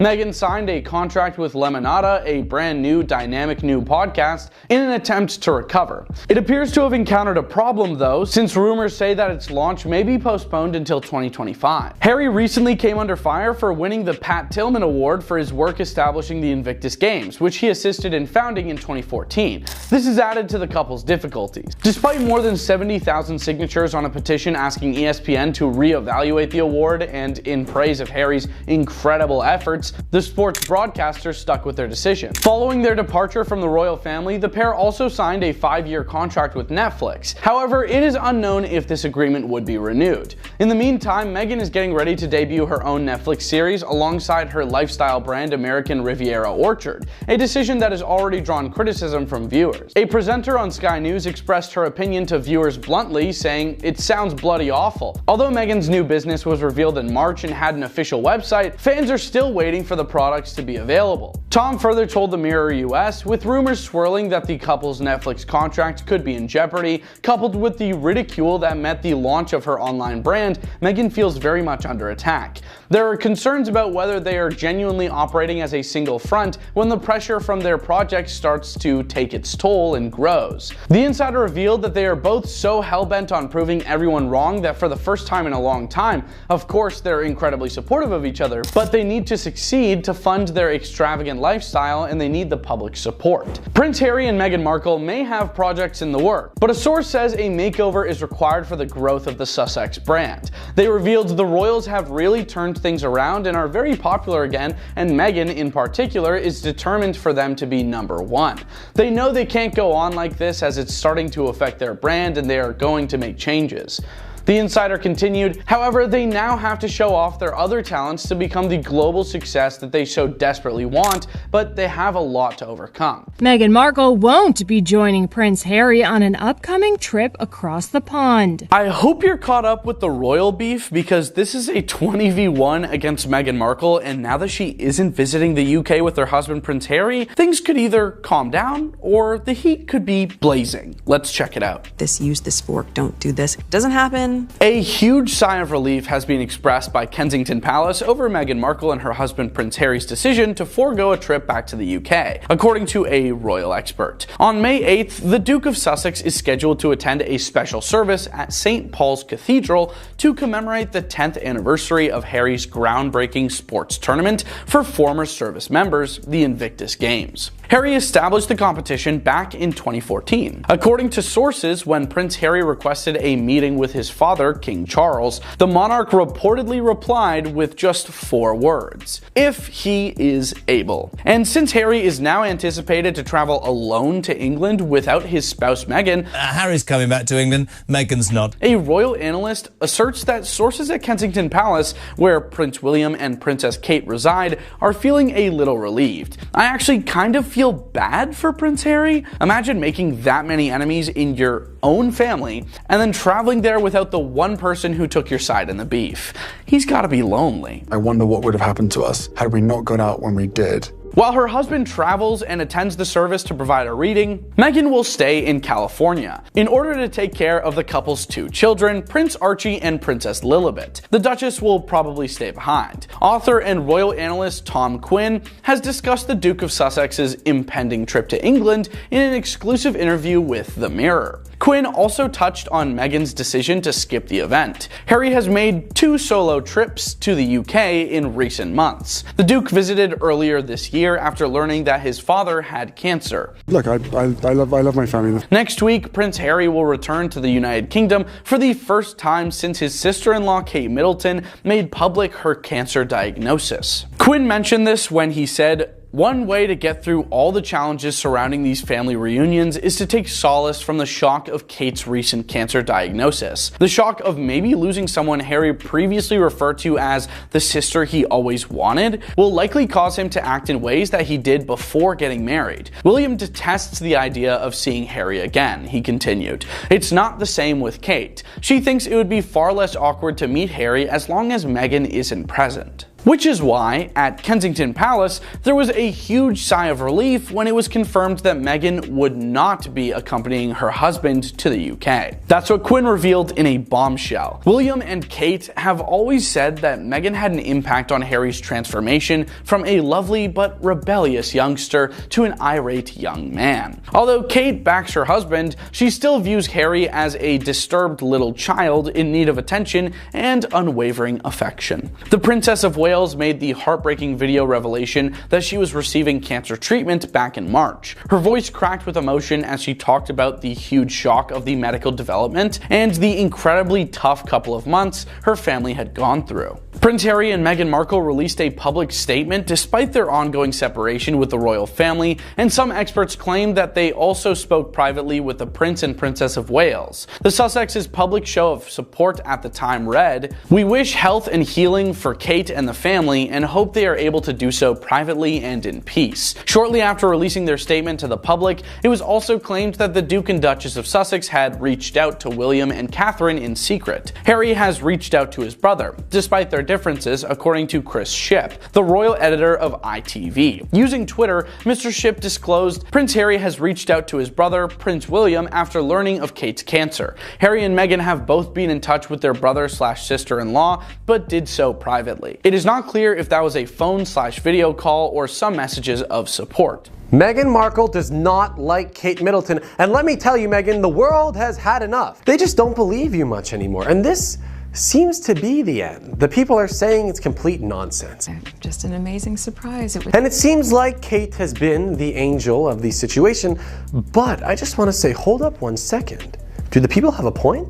Let's take a deep dive into what one royal expert is saying about why Meghan Markle cannot stand Kate Middleton and how exactly the world should be reacting to this revelation. It's hard. According to a royal expert named Tom Quinn, Meghan Markle's feud with her sister-in-law Kate all started because Meghan felt that Kate should have supported her more when she was under heavy media scrutiny. The two used to be close and were often seen together with their husbands, Prince Harry and Prince William, as part of the Fab Four. What a term, eh?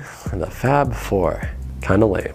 However, their relationship went downhill fast. Yeah, I'm talking fast, like Krusty the Clown riding a unicycle down Hollywood Hills. I don't know why I use that analogy, but it adds up. The sentiment is actually being blown up though since Meghan and Harry's decision to step back from royal duties in 2020, and of course, due to their controversial interviews with Oprah Winfrey and Netflix alike. Tom Quinn, our royal insider of the day, had the following to say.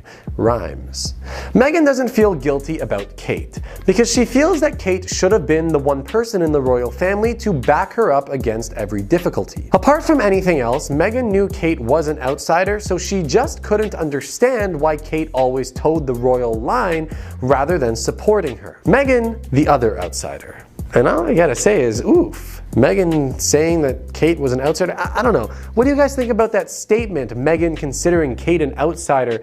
Is Kate an outsider? And has there ever been a moment in time where Kate could have been considered an outsider? If so, then are they on the same level as Meghan? I mean, that is, of course, unless if you're born into the royal family, wouldn't everyone that isn't born into the royal family be considered an outsider? And there have been some crazy news bombs coming out of Buckingham Palace, but a royal family member dating another pre-existing royal family member just to make sure that they weren't bringing in an outsider would probably imply something extremely weird, if you get my gist. Anyways, Tom continued on saying that Meghan is thought to have been rocked by the news of Kate's cancer diagnosis, but unfortunately just can't see any way back to rebuilding a loving relationship. He also continued on saying that Kate's cancer diagnosis was a real shock for Meghan because she just can't see a way to patch up the relationship simply because it's just become so poisonous. She also doesn't want people saying that she's just trying to make things up with Kate because Kate is ill. Meghan still feels that Kate was in the wrong and should apologize before they try to build bridges. But hold up, because I want to know what the internet is saying. And it's time for my favorite segment here at FTD News, Pepe's Perspectives, where I, Pepe, react to you guys, the internet. This person says, to be fair to Meghan, Princess Catherine, or her public relations, should have corrected some of the fake stories about Meghan which happened to involve her. After all, they were family. And I just want to say, hold up. I'm not sure exactly what stories you're on about because I think a lot of the fake stories go both ways. Every way, all directions. What even is real anymore? This person says, royal expert Tom Quinn, what a laugh. Some gullibles take his gossip mongering as fact. He's clueless and writing for usual suspects, i.e. clueless but biased. Best to Harry, Meghan, William, and Kate. In a weird way, this comment is somewhat joyful. But aren't we all royal experts though? And on that note, here's a royal expert from the team here at FTD News, Jessica Chin King, speaking on the state of Meghan and Kate's relationship. She claims that whether or not Kate did stand up for Meghan, it wasn't going to stop people from hating and saying negative things. And even if she did stick up for Meghan, the people probably would have said things along the lines that are the same about Kate. He speculated that Kate and Meghan will actually probably make amends as time passes by, especially since Kate's cancer diagnosis. Here's what I'll say. Meghan does get a lot of negative attention from the media. In fact, some would say that Meghan actually only gets negative attention from the media. Meghan found a boy, though, that she fell in love with and married. Just like majority of the people in this world, the only difference being, of course, that the man that she settled down with happens to be ginger and a member of the royal family. Meghan Markle cannot stand the UK and she's never going back. But hold on a second, is that true? Because Harry is set to return to the UK at the beginning of May to attend a celebration of the Invictus Games. Harry is due to come to the UK in May to celebrate the 10-year anniversary of the Invictus Games. Royal historian Marlene Koenig does not believe that Meghan will be joining her husband on a trip to the UK anytime soon. In fact, she claims, I don't think Meghan will be visiting the UK because I think she's done with that. And unless there is something major like a funeral, she's just staying in America and pursuing her acting career. This industry is just so special and I'm just thrilled to be back in it. And Harry and Meghan's life just remains in the US, so there's just no reason for her to visit the UK. And Meghan hasn't been back to the United Kingdom, well, a little bit of time. In fact, since she left the royal family in 2020, I think the last time that she was there was back in 2022 for Queen Elizabeth II's funeral. And however, she didn't come back for King Charles's coronation last year. And now Harry's getting ready to go back to the UK again for a special service at St. Paul's Cathedral on May 8th. And whether Meghan will join him for the event is still up in the air. It's really not confirmed. But you can basically place your bets that she won't be attending. Harry was actually recently speaking to the media regarding how he feels about his return to the UK, in which he claimed, look, I love my family. The fact that I was able to get on a plane and go and see Charles and spend any time with him, I'm grateful for that. He added on saying, my family and my life is in California. It is as it is. I have other trips planned and that would take me through to the UK or back to the UK, so you know I'll stop in and see my family as much as I can. To me, it sounds a little bit like deflecting the question, as one might say, and a little bit not loving. A different royal expert named Charles Ray, that's not King Charles, claims that she won't set foot in the UK ever again. I'm of the opinion that Meghan won't set foot in the UK ever again. I just don't think she wants to have her or anything to do at all with the country, claimed Charles. And it seems unlikely that Meghan will join Harry next month for those Invictus Games that I was talking to you about earlier. Because since moving to Montecito, California, she really hasn't made any trips back to the UK at all. And Harry is scheduled to return to the UK at the beginning of May for that celebration. And you know, I just really, like I said, do not believe that Meghan is going to join her. I don't know, what do you guys think? I'll tell you what you guys think, because here's what the internet is saying. The people, the public opinion on Prince Harry, usually positive. In my favorite segment here on FTD News, Pepe's Perspectives, where I, Pepe, take a look at what you guys are saying. The internet. These people say, We love Harry, and the UK misses you. I'm just kidding. This person says, stay home, Harry. Never show your face in the UK again. This person said, no reason Meghan Markle has to come with Harry and the children. Many fathers travel alone with their children, and I'm sure their nannies could go along and help. I can't tell if that's advice. It seems very, what's the word I'm looking for? Rude? So thank you for your opinion, fella. I think Meghan is going to take it, but with a little bit of a grain of salt. And the truth of the matter is that the reports are probably right.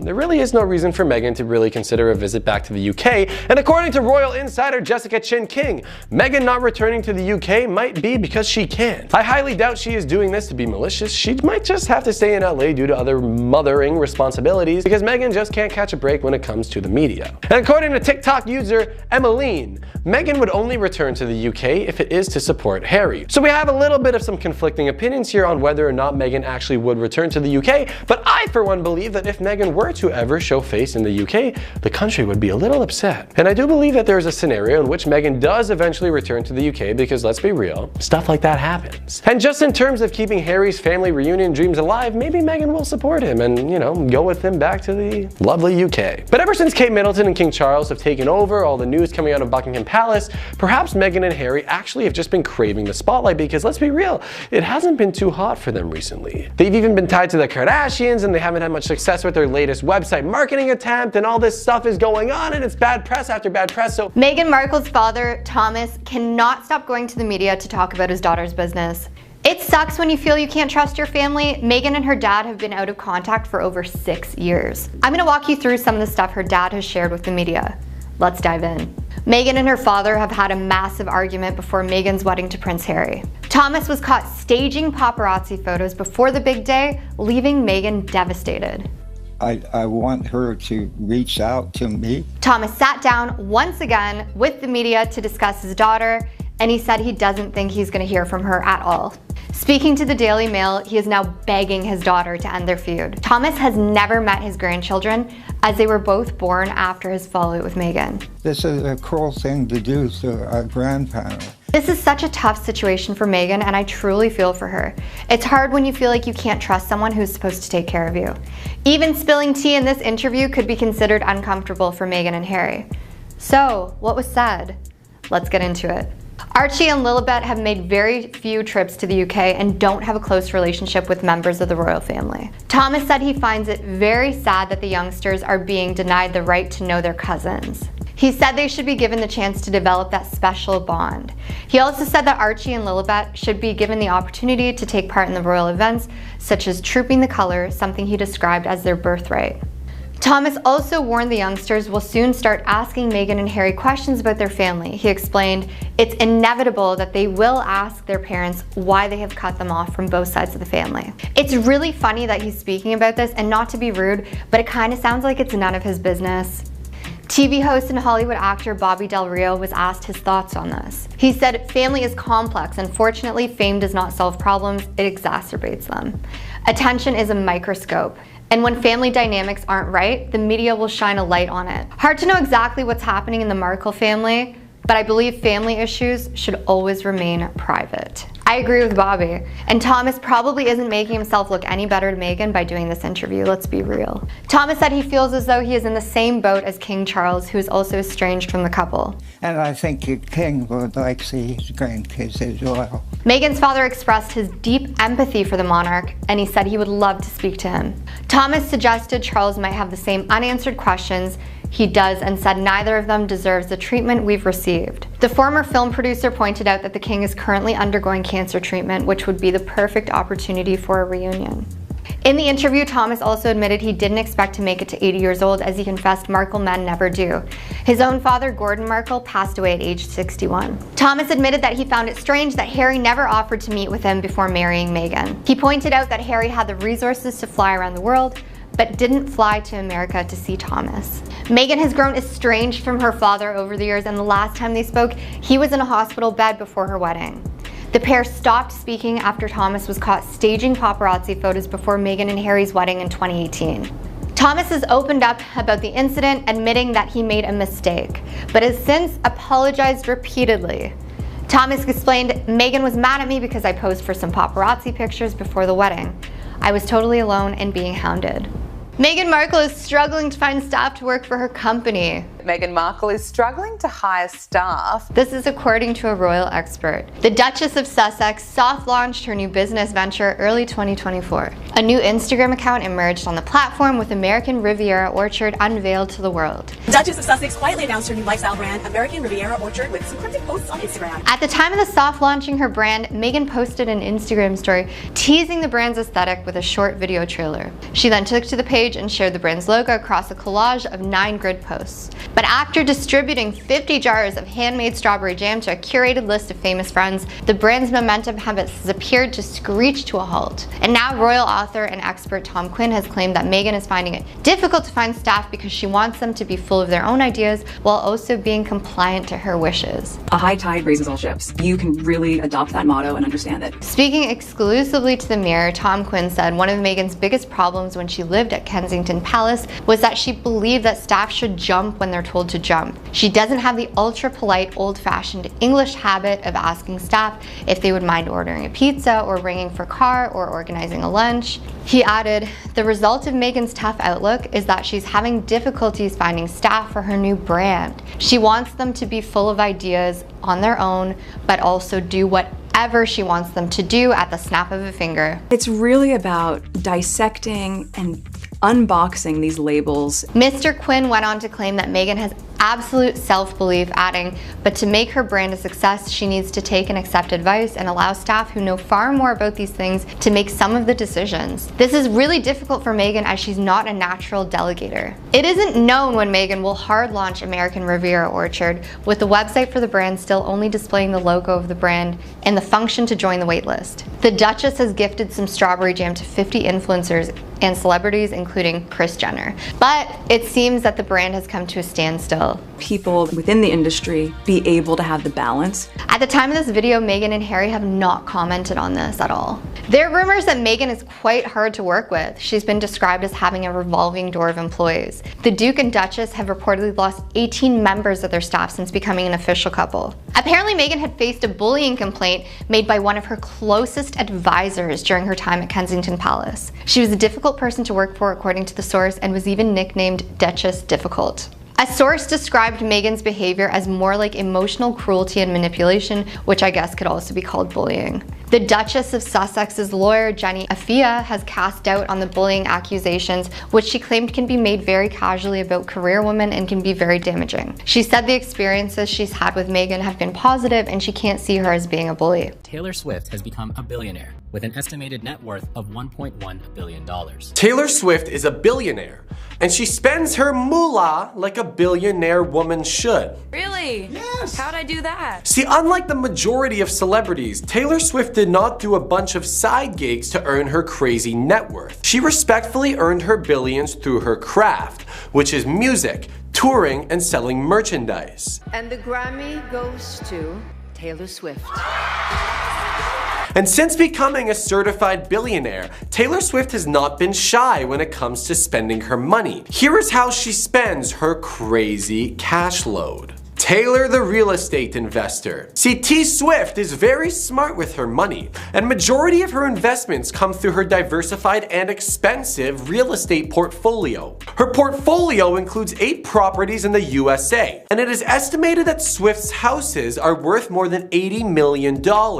She owns 2 houses in Nashville, Tennessee, a booming market, and a condo on Music Row that she purchased back when she was just 20 years old. She also has a mansion in Los Angeles worth over $30 million, which happens to be the most expensive piece of real estate in her portfolio. But why stop there? She also owns 3 expensive properties in New York City, including a condo, a penthouse, and a townhouse. Taylor's not afraid to invest her money in some fun either, because Taylor has the going out bug. And yeah, that's right, she can have fun too when she's not strumming her guitar away. Because she's hitting the town with her squad, making the city that never sleeps work for its nickname. Taylor's go-to spots?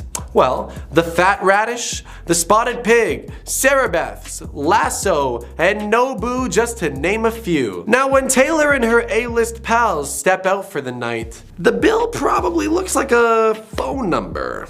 But that's not all, because Taylor also knows how to spend her money in a philanthropist way, because she is a philanthropist for the ages. Since a young age, Taylor has donated to causes that she believes in, and dating back to her 24th birthday, where instead of just blowing out candles, she blew minds by donating just a cool $100 grand to the Nashville Symphony. From then, it's only grown, as she's donated $1 million to the victims of the Louisiana floods back in 2016, and made massive donations to the people who have helped her out throughout her Eras tour. That includes spending more than $50 million of her own money to help provide special bonuses to the hundreds of the tour's support staff, including a campaign that saw Taylor donate $100,000 as a gift to each individual truck driver that helped her transportation throughout the tour. Taylor also flies private, as she spent her money on the ownership of 2 private jets.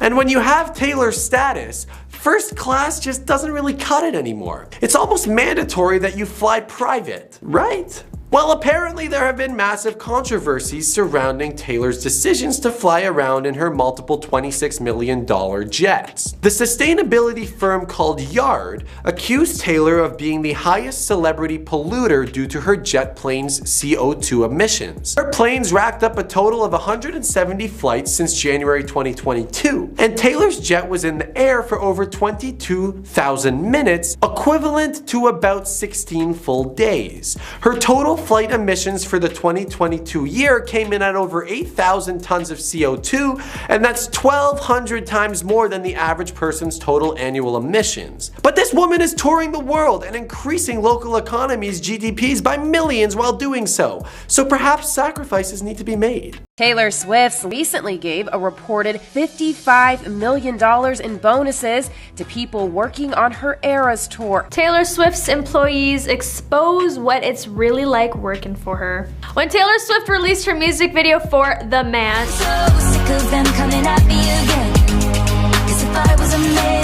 she not only showcased her acting skills, but also her ability to transform into a completely different person. And that person was none other than Taylor Swift, her male alter ego. But let's give credit where credit is due. Behind every great transformation, there is a great makeup artist. And for Taylor Swift's male transformation, that artist was Bill Corso. Known for his work in blockbuster films and TV shows like Deadpool and American Horror Story, Bill Corso definitely had the skills to bring Taylor Swift to life. If the opportunity presents itself that you can go to a facility and learn every aspect of a profession that you may want to get into. But what impressed everyone even more was how perfectly he captured Taylor's features while also transforming her into a man. But it wasn't just about makeup.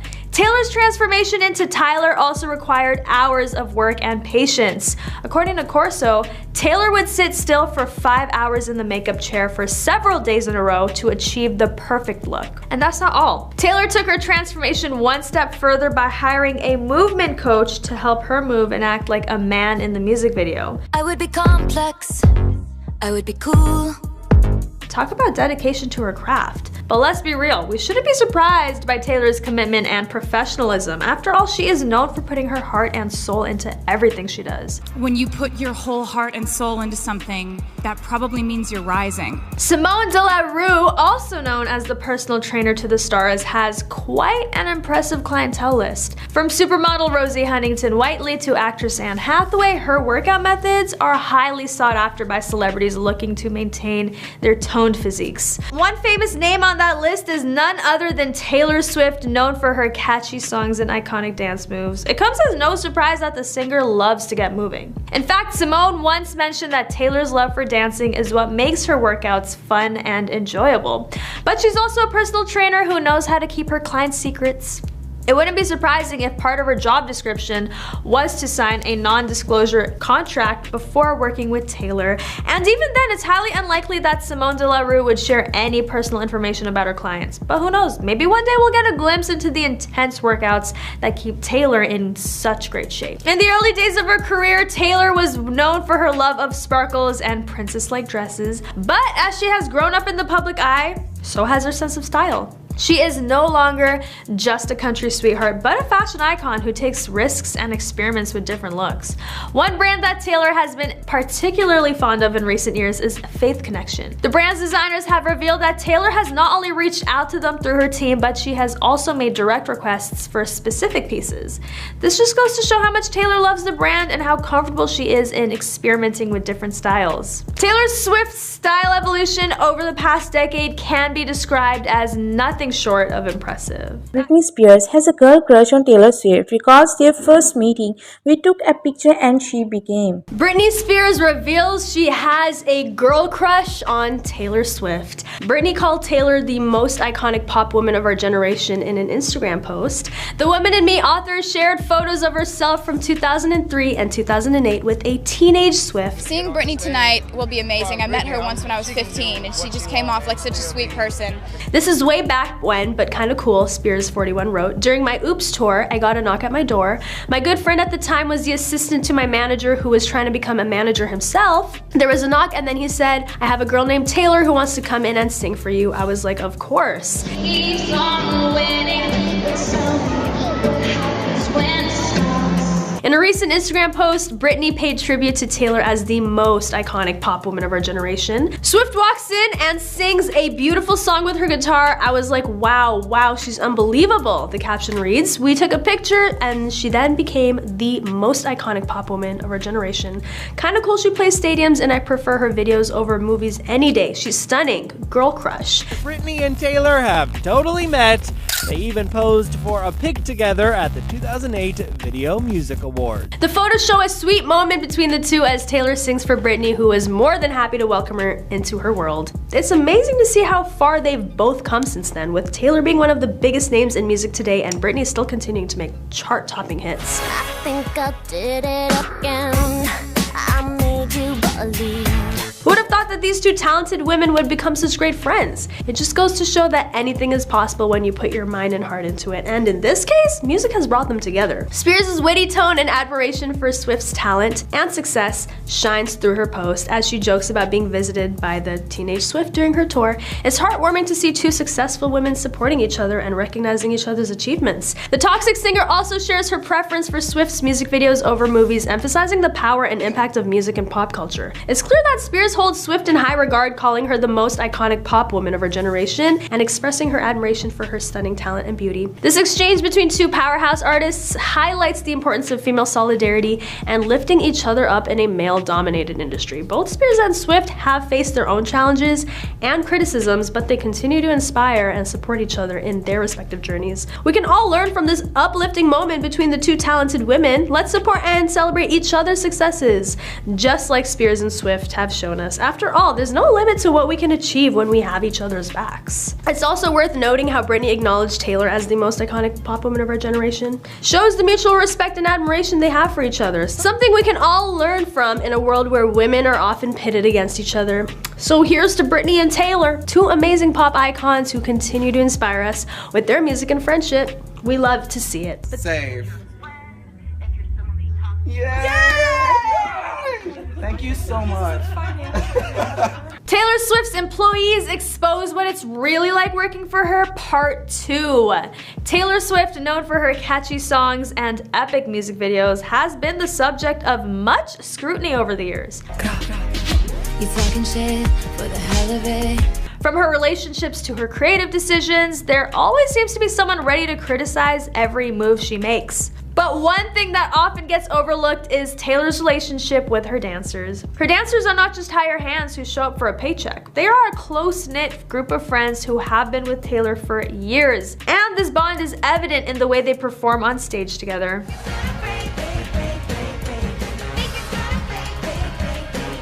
Take Todrick Hill, for example. He's not only a dancer, but also a close friend of Taylor's. When the music video for Look What You Made Me Do was released, many people accused him of allowing Taylor to rip off Beyonce's iconic formation dance. Look what you made me do. Look what you just made me do. Look what you just made me do. But Todrick was quick to defend their friendship, stating that the two have a mutual respect for each other and that it was simply a coincidence. In fact, many of Taylor's dancers have spoken out about how she has been there for them during their tough times in their personal lives. And when they're not on tour or rehearsing for a show, they often spend time together as friends. It's easy to judge someone based on rumors and speculation, but Taylor's relationship with her dancers proves that she is not the distant and cold celebrity that many people make her out to be. She values their friendship and has created a supportive and loving community within her team, something that goes far beyond just her music career. Images can say more than 1,000 words. When Taylor Swift won the Emmy in 2015, she knew she didn't do it alone, and her staff played a significant role in this achievement. The singer celebrated together with them, and some members of the crew posted pictures with the award. For example, Camilla Marshall posted a picture with the caption, "Just another day at the office." She was not the only one, and many members of the crew did the same. It shows that Taylor might be demanding, but she also shares the good moments with them. I mean, let's be real, winning an Emmy is definitely not just another day at the office. Unless your office is some kind of magical place where dreams come true and unicorns roam freely. In that case, I'm gonna need a job application. Jokes aside, it's clear that Taylor Swift values her team and they play a crucial role in her success. They work tirelessly behind the scenes to make sure everything runs smoothly, and their hard work doesn't go unnoticed. As they say, teamwork makes the dream work, and it's not just about winning awards, but also putting on a show for her fans. Taylor's concerts are known for their elaborate stage designs, amazing costumes, and flawless performances, but none of that would be possible without the hard work and dedication of her team. So next time you see a picture of Taylor Swift with her staff, remember that they are much more than just employees. They are a family working together to create magic and bring joy to millions of fans around the world. Taylor Swift's super close team of hairstylists, makeup artists, and wardrobe staff adores the star. Gemma Meridian, who does Taylor's hair, often posts her client on Instagram praising her for being a beautiful soul while also repping her own abilities as a stylist. If they hated working for Taylor, wouldn't they simply keep quiet and collect the paycheck? In August 2023, Forbes revealed that the singer gave more than $55 million to those who helped her Eras Tour show come to life, and the 50 truck drivers of her tour reportedly got a $100,000 bonus each. Say what you want about the star, but she seems to treat her employees well. Now, where can I sign up to be part of Taylor Swift's squad? Not only do her team members get to travel the world on tour with her, but they also get paid handsomely and treated like family. I mean, have you seen how she surprised her stylist with a brand new car for Christmas? Talk about boss goals. And it's not just her team that loves her. Fans of Taylor Swift can't get enough of her either. From singing along to every song at her concerts, to defending their queen on social media, the Swifties are a loyal bunch. Kris Jenner gets emotional about her famous family and questions if putting them on the path to fame was the right decision. Kris Jenner is feeling a lot of guilt for propelling her family into the public spotlight and exposing them to the negative aspects of being famous. During a visit to her daughter Kim Kardashian, Kris Jenner expressed her feelings as Kim discussed her decision to stop having children. Now, Kris reflected on the consequences of fame and how she believes she played a huge role in subjecting her family to the challenges that come along with fame. And this is what Kris Jenner had to say in her own exact words. "We built this amazing life for ourselves, and sometimes I feel like it can be a curse. Sometimes I feel like I've helped build something that can also be a burden. The haters, they're so brutal sometimes, and I feel bad that I brought this element to our lives. It's hard, it's a struggle." I've helped build something that can also be a burden. The haters, they're so brutal sometimes. And I feel bad that I brought this element, to our lives, and it's hard, it's a struggle. Now, despite all of this and Kim reassuring her that her mom shouldn't feel guilty, Kris Jenner did acknowledge that the weight of their fame weighs heavily on her heart. And then she also talked about the concern of negative aspects when it comes to their famous lifestyle and their luxurious way of living, including the constant blame that they receive for various different issues. As the conversation continued, Kim agreed, and she acknowledged that their lives can definitely be filled with a whole lot of negativity. And Kris shared her sympathy for her children, citing an example of how Khloe was unfairly blamed for her ex-partner Tristan Thompson's cheating on her. Now, the conversation highlighted some challenges and a lot of scrutiny that the Kardashian-Jenner family faces due to their fame. And in response to all of this, Kim had this to say: "I get where my mom is coming coming from because this past year really has been wild for our family. But all of this is a part of our journey. God makes no mistakes. All of this is happening for us for the lesson that we have to learn here on this planet. And then the conversation continued and Kris Jenner became very emotional and shared an important moment from the past when Kim was held at gunpoint during a robbery in Paris back in 2016. Kris Jenner recalled Kim's response, expressing gratitude that it happened to her because she believed that she could handle it better than any of her other sisters. And Kris praised Kim for her resilience in handling such a difficult situation in the way that she did. Also, Kris Jenner commented on how deeply she feels her children's pain because of the unpredictable nature of their lives and the challenges that they face every single day. Kim, on the other hand, reassured her mom that she shouldn't really blame herself for the fame and the circumstances that come with it. And Kim reminded Kris that they had chosen this path and that Kris had played a significant role in helping them fulfill their dreams and reach their full potential. Like, I wish I didn't, help all my kids get famous. You just can't live like that.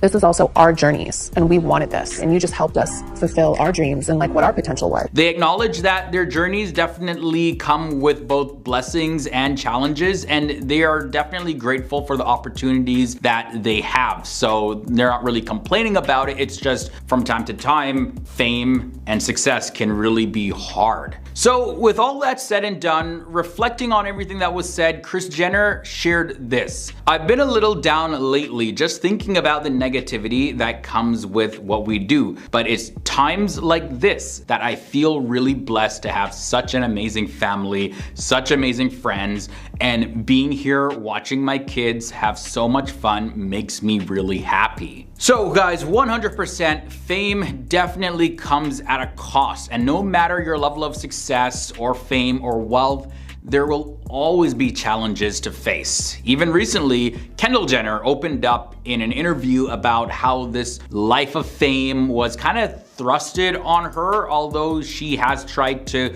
kind of step away and be in the background a little bit. She's definitely grateful for the lifestyle though, because it's allowed her to achieve the level of success that she now has. Although she did admit that dealing with it and all the criticisms and everything can be very hard sometimes, so. Kim Kardashian ruined my life and many more. We need to boycott all Kardashian Jenner products and sponsors. Kim Kardashian is in big trouble for allegedly taking someone else's idea and profiting off of it. I was a self-made entrepreneur who founded my own startups, one of which Kim Kardashian stole.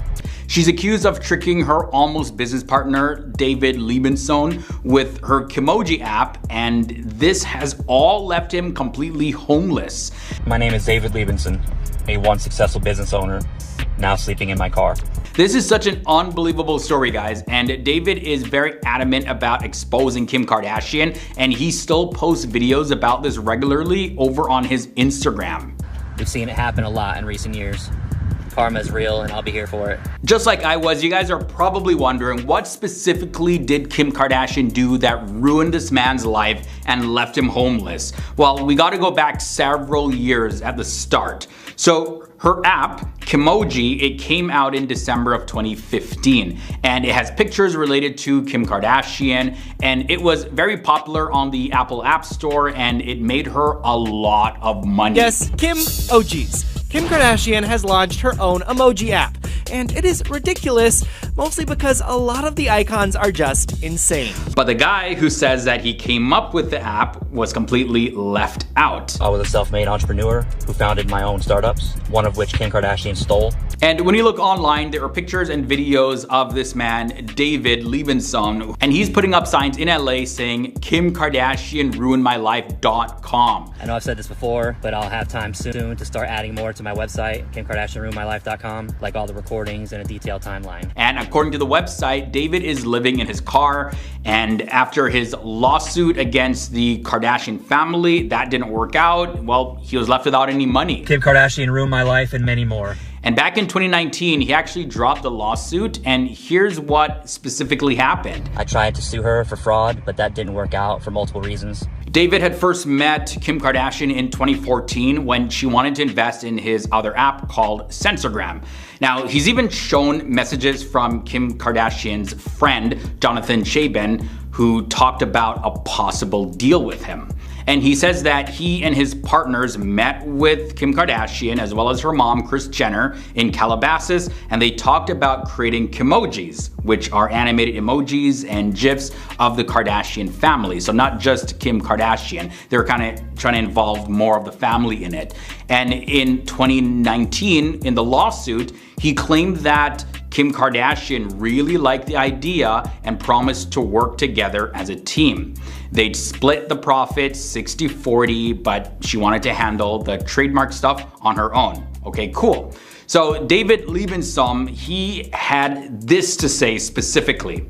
She's a bully. She stole my life's work. No one should have to go through what I have in the past 4.5. Now, when it comes to this, Kim Kardashian's team, they say that David's other partners actually signed a settlement agreement back in 2014 that was meant to resolve their legal issues. But he didn't actually agree with it, and he refused to settle. Now there are signs all over LA that are directing fans to his website where he talks about how the fallout from Kimoji has caused him financial hardship. Now on the website, David shares more insights on this, and this is what he says. Seeing their empire grow more and more each year has been triggering, as his family is impossible to avoid in this Kardashian-infested world. They had their attorneys send process servers to serve me papers to pay their $400,000 in legal fees, harassing my family. The situation leveled me financially, and I was never able to get back on the trajectory I was on prior to dealing with Kim and Kris. My name is David Liebenson, a once successful business owner, now sleeping in my car. While working 3 jobs to spread my message, I've never stopped thinking about what I could do to hold them accountable and get my life back. I decided it's time for me to finally share the story that's been eating me alive for years and hopefully find a light at the end of the tunnel. Wow, guys, this is a loaded story, and he's still going. This has been years and years and years, and it doesn't seem like he's made any headway. But I want to know your thoughts about this. Do you believe, David, that it was really the Kardashians' fault that completely left him homeless? We see business fallout all of the time when business partners, they're working on a deal and then one partner backs out and then the other partner is left, hey, well, or the potential partner at least is left saying, hey, I thought we had a deal here, and then the other person takes it and makes a whole lot of money with it. So that would be pretty shady on the Kardashian side of things. But on the other hand, it's been so many years and he has had ample opportunity to really get back on his feet, get some counseling, get the ball rolling for himself again financially. But he's now trying to spread awareness to make the Kardashians pay for what they did. Kylie Jenner is no stranger to making news headlines. She was the first woman to hit 300 million followers on Instagram.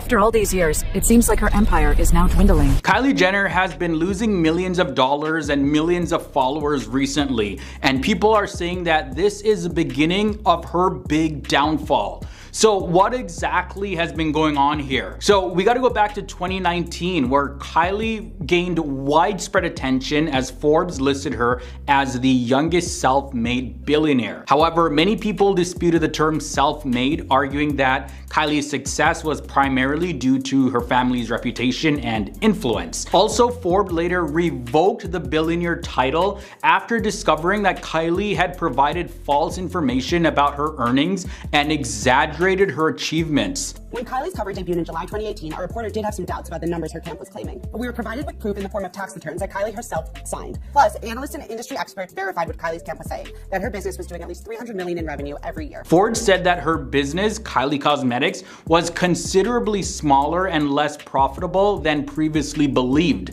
Despite the criticism though, Kylie appeared to be unaffected by this and responded with a tweet saying, "I can name a list of 100 100 things more important right now than fixating on how much money I have. Kylie's business is also currently facing significant challenges as reports indicate a decline in public interest in her products in general. Well, first off, it means that she certainly has not been earning as much money as we had been estimating in years past based on her input, in part. And this decline is largely due to the lack of substantial evolution in the brand over the years. While Kylie has made efforts to introduce vegan formulas and clean ingredients, the brand has struggled to keep up with the competition, especially with other celebrity-owned brands from Rihanna, Selena Gomez, and even Millie Bobby Brown. Despite expanding the brand's presence to multiple countries also, the public's interest and enthusiasm for purchasing these products have definitely dropped. There has even been an 80% decline in searches for Kylie's products. One other factor contributing to the decline is just that her brand is associated with her public image, and her public image has been declining over the years as well. For instance, since early 2023, Kylie Jenner has faced allegations of bullying after a social media incident involving Selena Gomez. Videos online highlighted a decline in Kylie's fan base since the incident. Kylie had lost over 1 million followers due to this, and this all started when Selena Gomez shared a TikTok video saying that she accidentally laminated her eyebrows too much. I accidentally laminated my brows too much. And then hours later, Kylie posted a selfie on her Instagram stories with the text saying, "This was an accident." And she also shared a screenshot of a FaceTime call with her friend Hailey Bieber, focusing on their eyebrows. And fans viewed this as shady, mean girl behavior. Then in June of 2023, another online post that Kylie made left a lot of fans confused. Has Kylie just been lying? Because her and her family have done stuff like this in the past. So the Instagram post was of a giveaway, and the caption read, "We're back. Win this stunning collection of designer handbags and travel bags plus $30,000 US cash for the ultimate travel getaway. Total prize valued at over $50,000 US. The giveaway is in no way sponsored, administered, or associated with Instagram or any brand seen in this image." Yet, the same caption, it had this, #sponsored.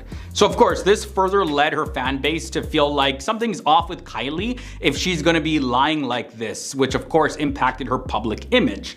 Not to mention, Kylie Jenner is currently facing a lawsuit of $120,000 filed by a model named Sasha Palma, who alleges that she was not paid on time for multiple Kylie Cosmetics photo shoots. Her contract also said that she's entitled to compensation if payments were made late to her. A model named Sasha Palma is claiming Kylie never paid her on time for multiple photo shoots, and now she wants her money. In the docs, Sasha claims that she was hired for a one-day shoot back in June of 2020 at a daily rate of $2,000. Now people are speculating if there are other individuals who have experienced similar issues with Kylie and her company. But Kylie has definitely reinvented herself before, and we'll have to wait and see whether or not she'll be able to do so and continue to thrive. Or is this the beginning of an inevitable end for Kylie Jenner? I want to talk about them. Well, they've ruined the world. Oh my God. Anyway, here we go. We're about to look at the biggest secrets exposed in the House of Kardashian docuseries. The Kardashian women, they are superior to rich men now. Kris Jenner, who's portrayed as both ambitious and controlling in the first episode of the House of Kardashian, is seen as the driving force behind her family's rise to fame. Her ambition reportedly grew during her marriage to Robert Kardashian Sr. And according to Robert's cousin, Joan Agajanian Quinn, Kris desired to be a mother but wasn't content with being a housewife. The shift towards fame and fortune came after her divorce from Robert and her relationship with Bruce Jenner, now known as Caitlyn Jenner. I was totally impressed with her intelligence, her sense of style, the way she lived her life. And post-divorce, Kris played a pivotal role in revitalizing Caitlyn's public speaking career, urging her to part ways with her manager and take charge of negotiations. Described as charming yet tough in business dealings, Kris skillfully secured lucrative deals for Caitlyn Jenner. So I got a call from Caitlyn's friend Sophia. And despite controlling their finances, Caitlyn appreciated the business dynamics of their relationship, where Kris's savvy complemented Caitlyn's name recognition. Kris wanted to be more than just a housewife. Again, at the time, she was known as Bruce Jenner, who was an Olympian. Their collaboration, of course, proved to be very successful, and it created a strong business team, as well as it helped to reinforce their romantic relationship. There have also been several reports about the awareness of Caitlyn Jenner's gender dysphoria within the Kardashian family, particularly with Kris Jenner, and these reports have varied over the years. Kris has asserted that she wasn't fully informed about Caitlyn's secret life, but Caitlyn actually contradicted this during the House of Kardashian series, revealing that Kris knew about her gender dysphoria before their marriage. And Caitlyn described a brief conversation about her situation, emphasizing that she had moved on from that phase. There were some sources close to Kris that countered Caitlyn Jenner's claims, stating that Kris learned about Caitlyn's decision to transition from E executives and not Caitlyn directly. However, previous statements by Kris suggest knowledge of Caitlyn experimenting with gender-affirming medication. Then their daughter, Kendall Jenner, in contradiction to her mother's stance, asserted in 2016 that Kris was fully aware of Caitlyn's gender dysphoria by their third date. And Kendall also mentioned instances where the family had caught Caitlyn wearing women's clothing. Also, contrary to Kim Kardashian's previous assertion that her tape with her ex Ray J was leaked without consent, revelations in House of Kardashian challenged this narrative. David Weintraub, who is Ray J's manager and a former friend of the Kardashian family, he accused Kim and Ray J of intentionally releasing the tape to boost their careers. Weintraub claimed that Kim informed Kris, her mom, of their plan before its release, suggesting it could elevate the family and their business. Kim wanted Kris to handle negotiations to protect their interest, and the Girls Gone Wild founder, Joe Francis, who collaborated with Kim and Ray J on marketing the tape, echoed similar claims. Francis, he claimed that the tape wasn't just about recording it. Instead, it aimed to create controversy for publicity. He contested the idea that the tape was leaked, and he asserts that Kim and Ray J, as consenting people, released it deliberately. However, Francis did deny Kris's involvement in the initial planning of doing this. There's also some information about Kim Kardashian and Kanye West's love story. It actually traces back to around 2012 when Kanye West openly expressed his affection for Kim in his song Cold. However, according to Kanye West's associate Malik Yusuf, their romantic connection began even earlier than that. Okay, despite Kanye West's initial interest sparked by Kim's past, Yusuf, he portrayed a more sentimental side, and he highlighted Kanye West's admiration for Kim as his dream girl and recalled a moment when they shared a kiss. Yusuf also claimed that Kim distanced herself from Kanye after his controversial remarks about President George Bush back in 2005, where Kanye West asserted that George Bush didn't care about black people following Hurricane Katrina. And according to Yusuf, Kim expressed her love for Kanye West but couldn't be with him at the time due to the potential repercussions on her reality show empire. So they temporarily went their separate ways from there, but ended up getting married several years later. And the last big secret that the House of Kardashian shared is about editor Jessica DeFino, who worked on the family's subscription-based apps from 2015 to 2019, actually expressed conflicting feelings about creating content for the Kardashian-Jenner family. She realized that the standards that they promoted were unrealistic and unattainable, even for themselves. DeFino specifically pointed out Kylie's lack of transparency about her lips, noting that they are the result of injectable lip fillers. And this isn't the first time the Kardashian-Jenners have faced accusations of promoting unrealistic beauty standards. And Kylie even went on to acknowledge her family's influence, And she recently emphasized on their show The Kardashians the need for a larger conversation about the beauty standards that they set, and she expressed a desire for more positive impact. Did you know that Travis secretly crushed on Kim before court? Kourtney Kardashian's husband, Travis Barker, admitted that he has a deep attraction to her sister, Kim Kardashian. Travis Barker, he had a major crush on Kim Kardashian. And this could be the reason why Kourtney and Kim's feud has gotten so intense recently. So the question is that people are asking is that could Travis Barker have chosen Kim Kardashian over her sister Kourtney Kardashian if things played out a little bit differently? While the Kardashian sisters' never-ending feud unfolds on their reality TV show, The Kardashians, fans are taking a look at old records, including Travis Barker's memoir, where he talked about being very interested in Kim Kardashian. I'm, spending time with a woman who's like a great mom. One user wrote on X, formerly known as Twitter, this: Wait. Travis Barker put in his memoir that he was in love with Kim and Kourtney still married this man? All their problems just made sense. In his memoir that came out in 2015 titled Can I Say, Travis Barker, who is the drummer of the band Blink-182, he shared that he had a connection with Kourtney's younger sister, Kim Kardashian. And during that period, Travis Barker was actually dating Paris Hilton, who brought Kim Kardashian along to one of the band's tour shows in Amsterdam. And when we take a look at the memoir, this is what Travis actually wrote about Kim. Kim used to organize people's closets, and at the time she was working as Paris's closet girl. She would grab Paris's bags, put them in the closet, unpack them, put everything where Paris could find it. I kept on secretly checking out Kim, telling Lil Kris, I don't care if she's the closet girl, she's effing hot. And during his break actually from his then wife Shannon Moakler, Travis Barker stayed in touch with Kim Kardashian after meeting her in Amsterdam. He was dating Paris Hilton, but that didn't go anywhere, but he was always still interested in Kim.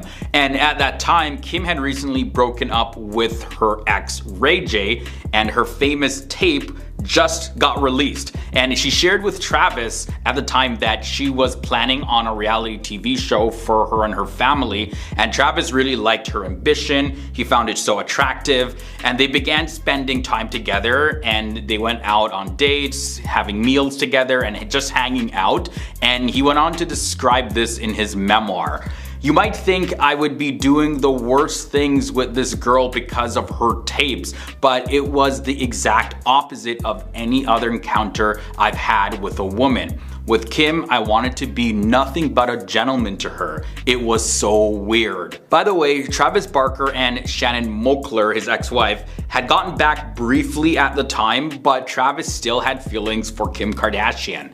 And Shannon Moakler, she discovered Travis's relationship with Kim and confronted her at a party, and she went on to pour a drink on Kim. Also, despite Travis wanting to take things further with Kim, his and Kim's relationship remained straight up platonic, so they never got romantically involved on a physical level. Then, when you fast forward, Travis and Kourtney Kardashian got married in 2022 after dating since the year 2020. So just imagine like the tension at family dinners when Kourtney, Kim, and Travis are all there in the same room. Plus all the tension that's going on behind the scenes, you know? Fans are a little bit skeptical now about Travis and Kourtney's relationship because it kind of seems like because he couldn't get with Kim, he went for the next best option, Kourtney. Kanye West's fans are bringing quite a lot of attention to his rumored wife Bianca Censori, an Australian who moved to the USA in 2020 and got a job at Yeezy. You okay? Not okay. Kanye West and his wife Bianca Censori have really surprised us with how much they have changed their fashion style and how fast their relationship is actually developing. Recently, the couple went on a summer vacation to different countries like Japan and Italy, and as they went to each different place, their outfits became more daring and attention-grabbing. Everybody was wondering, what are they gonna wear next? It was mind-blowing, literally, how many people were talking about what they were wearing. For example, Kanye West walked out without shoes shoes, like outside, literally. And Bianca also wore shoes. Sometimes she didn't wear any shoes. She wore a lot of see-through clothing that was showing off her skin. And people in Italy actually didn't really like some of Bianca's outfits when they visited. They were really upset about a see-through jumpsuit that she wore that showed off way too much. But not long ago, Bianca looked completely different. Before she got together with Kanye West, she had a simpler style with her natural long hair and a more basic style of dressing. Like, fans have noticed that Bianca has gone through a completely huge transformation, and they're seeing a lot of similarities between her and Kanye West's first wife, Kim Kardashian. Kim changed her style a lot too when she and Kanye West started dating, and there was a well-known moment on the TV show Keeping Up with the Kardashians back in 2012 where Kanye was shown throwing out Kim's old clothing, and then what he did from there was he replaced them completely with fancy new clothing from top designers. Kanye is coming over today with his stylist. Kanye's definitely inspired me to want to be a little bit more of an individual. I think my style's just evolving and changing. And then over the next few years, Kim's style changed a lot, and she started incorporating a lot of unique styles and completely different outfits that fans never expected her to even wear. And it really is hurtful, and it sucks. And with the whole process, Kim honestly seemed very happy to try out the new styles, and this also helped her connect with important people in the fashion world. Like Kanye West's relationship with Anna Wintour, who is a big name in fashion, helped Kim get her first cover on a magazine called US Vogue in 2014. Now, this was a big deal because people often saw Kim as just a reality TV star or someone known for a certain tape. Come on, what are friends for? Friends wouldn't ask friends to give them dresses for free. Yeah, you all know what I'm talking about. She also got invited to the Met Gala, which is a very famous fashion event. And back in 2016, Kim even said this: "I really think that my relationship with my husband Kanye changed everything. I mean, back in the day, I thought I had the best style. I look back at outfits and I'm like mortified." But I still really wanted to do it.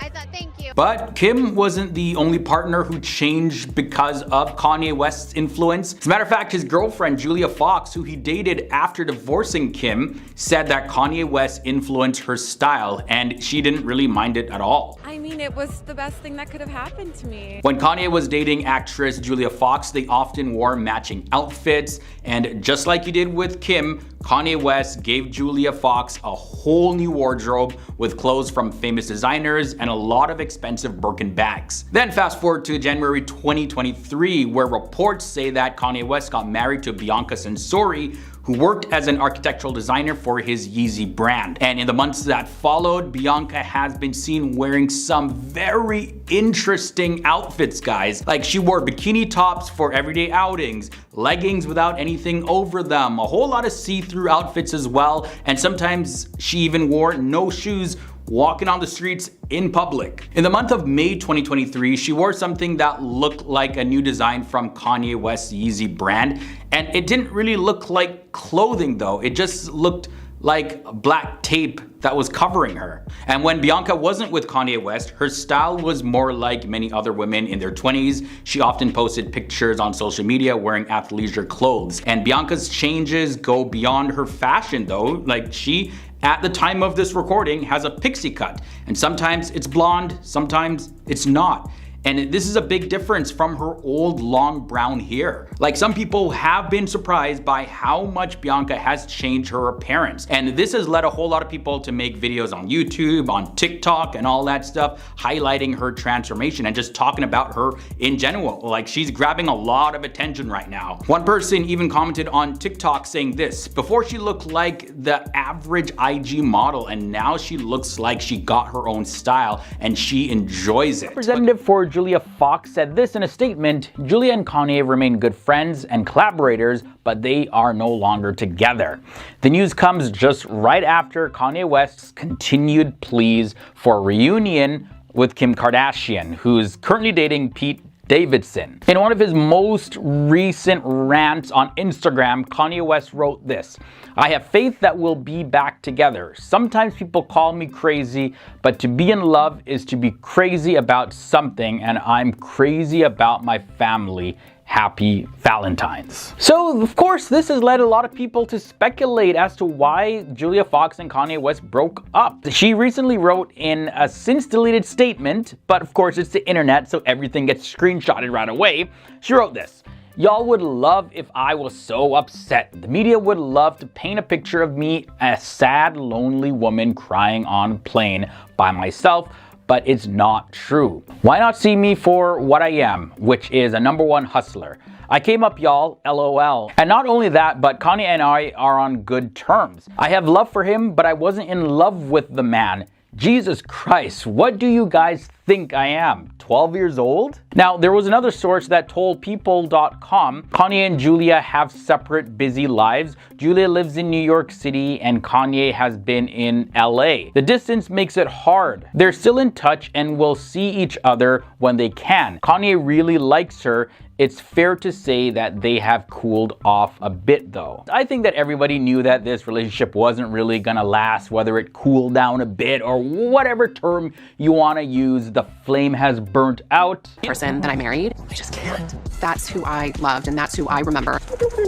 Kim Kardashian literally broke down in tears, expressing her deep desire to get back with the Kanye West that she once married. This happened when she was reflecting on her relationship, and Kim just can't believe how much has changed when it comes to her ex Kanye. On her family's reality TV show, The Kardashians, Kim just broke down in front of her sister Khloe Kardashian over Kanye. When asked by Khloe if she was okay, that's when Kim leaned her head back and cried out and said that she's just not okay.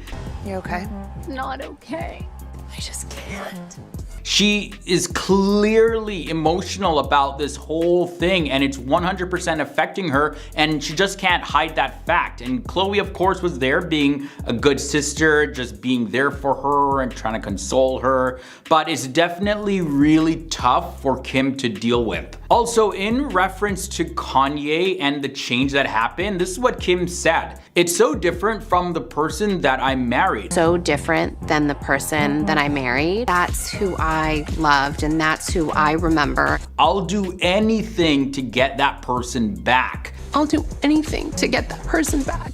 And Kim and Kanye, by the way, they divorced back in March of 2022 after 6 years of marriage. And on the June 1st, 2023 episode of The Kardashians, Kim did previously open up about Kanye's behavior and the changes, and his behavior could just be really unpredictable sometimes. And some of the things that he did and said publicly and privately were just not okay with her because of how offensive some of the stuff were. And witnessing all of this was just a lot for her to take in, and she even went on to say this: "It's the hardest feeling to watch someone you really loved and you have a family with just be so different than who you knew." And then she went on to also say, "Sometimes I feel like if he were to hit rock bottom, that's his journey that he needs to figure out on his own. I used to run around and call people behind his back and be like, it's gonna be okay, it's gonna be okay, don't worry, just give him another chance. I just don't have that energy." Also, during a recent conversation with Vogue Italia, Kim shared her journey of rediscovering her identity and conquering challenges after her separation from Kanye. Here's what she said to Vogue Italia: "I do feel like it's a new me. My prior confidence stemmed from having a partner whose opinion I trusted so much. When that happens, you kind of lose your own. Now I'm at a time where I just want to do the right thing." But the thing is, Kanye is already remarried to Bianca Censori, so it looks like it's just way too late to rekindle anything at all. I'm not sure what Kim is thinking here, but hey, I'm probably actually not the only person that somehow, for some reason, think that they're gonna end up back together in the future. I don't know why I have that feeling. I can't be the only one out there. And we've definitely seen that before, guys. Julia Fox is kissing and telling about Kanye West on the latest episode of the Call Her Daddy podcast. Kanye West's ex-girlfriend Julia Fox is really afraid to talk about him, and here's why.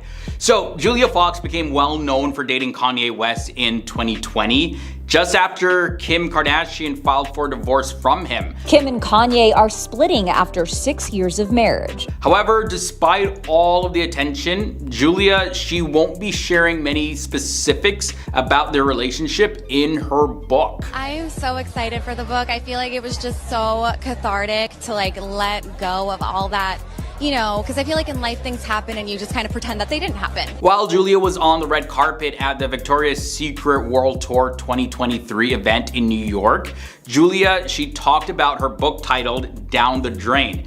And when she was asked, of course, if the memoir would talk about her fast-paced relationship with Kanye West, yeah, literally they were together and then not together so quick.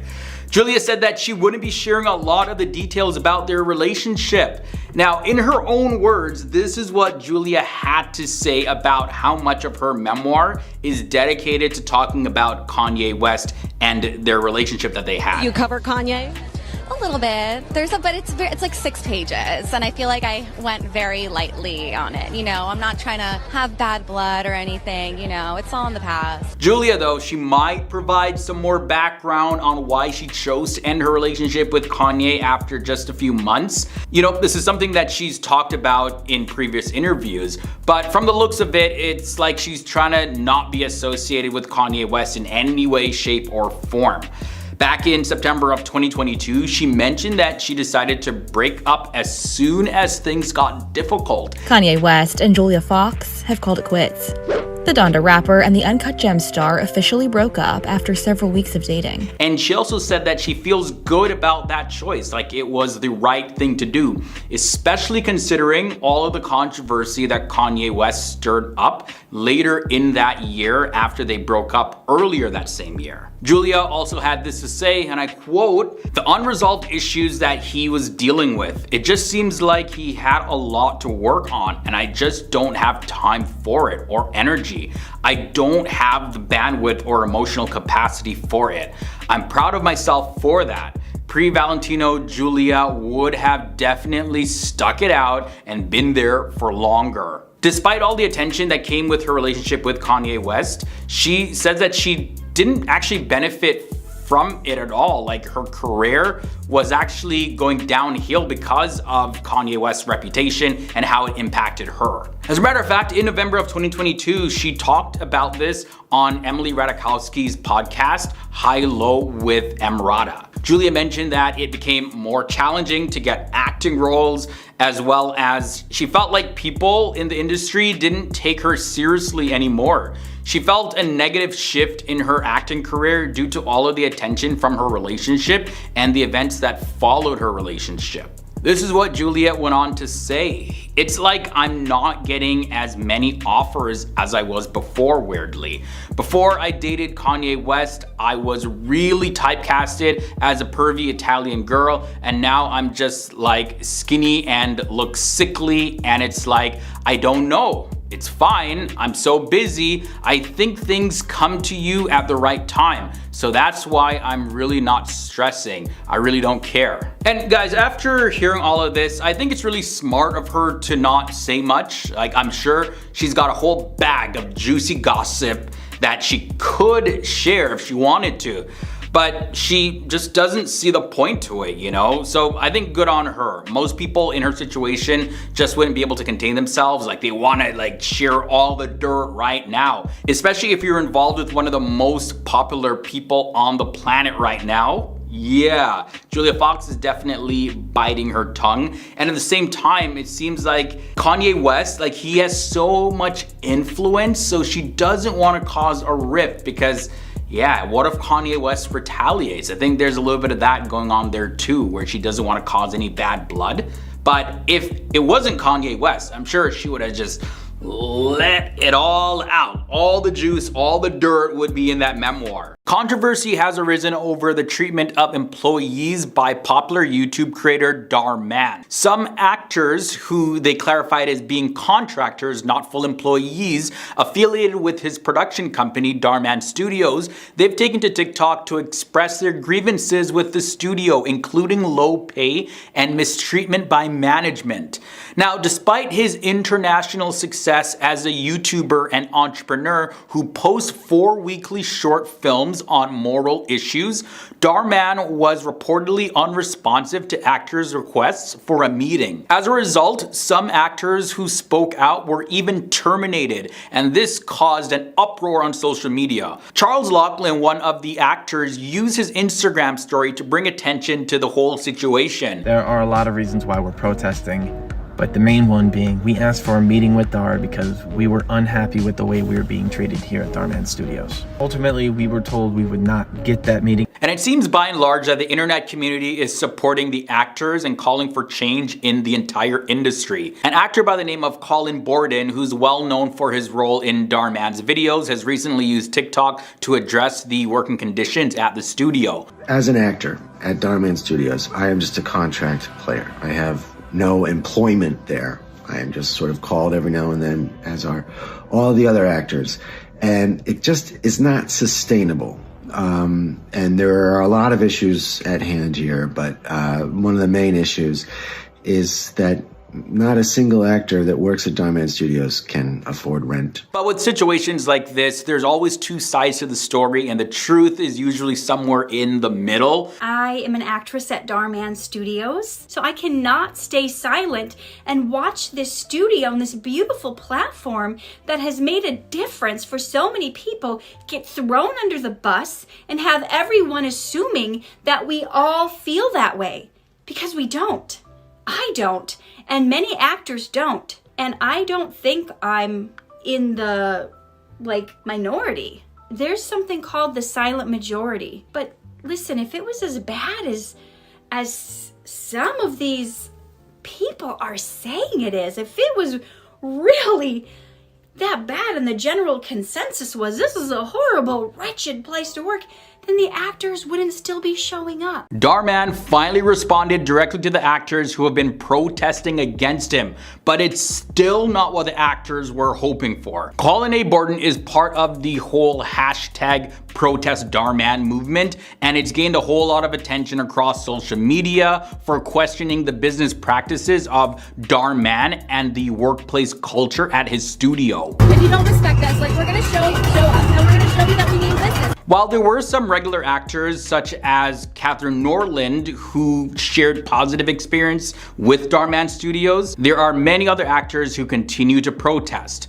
Dar Man eventually, though, responded to the protests in a full Instagram post on February 14th, 2023. He stated that the protesters' desire to meet with him personally was never actually communicated. He also refuted the allegations of low wages, calling them 100% not true, and claimed that his studio currently pays between $33 to $44 per hour for speaking roles. Dar Man also made allegations against some of the protesting actors, stating that the hashtag protest Dar Man movement is filled with a whole lot of misinformation. While acknowledging the need for improvement, Dar Man himself wrote on Instagram that he was taking steps to stop the spread of misinformation and coming up with ways to improve the studio, such as implementing a more efficient booking system, as well as stronger communication and more consistent hours and pay. It remains to be seen whether or not his response is going to be enough to fully satisfy the concerns of the actors as well as fans who are curious about how's this whole thing gonna go down. Is Dar Man actually evil, or is he just the product of a very broken system? We're not just telling stories, we're changing lives. But here's the thing, Dar Man Studios is now under fire for treatment of their workers. Like one of the studio's actors, Colin A. Borden, he explained that many of the actors, including some that have been around since the creation of Dar Man Studios for years, they were severely underpaid, and also in some cases Dar Man was actively creating a very unsafe, toxic working environment environment for his actors, and when actors did bring up these concerns, many of them were fired, and that created a culture of suppression. Dar Man Studios, they responded to these claims by stating that workers were getting paid up to $44 an hour for speaking roles. However, many of the actors, they're not full-time employees, but they do contract work. These actors, they get sent contracts where they do not know how many hours that they're going to be working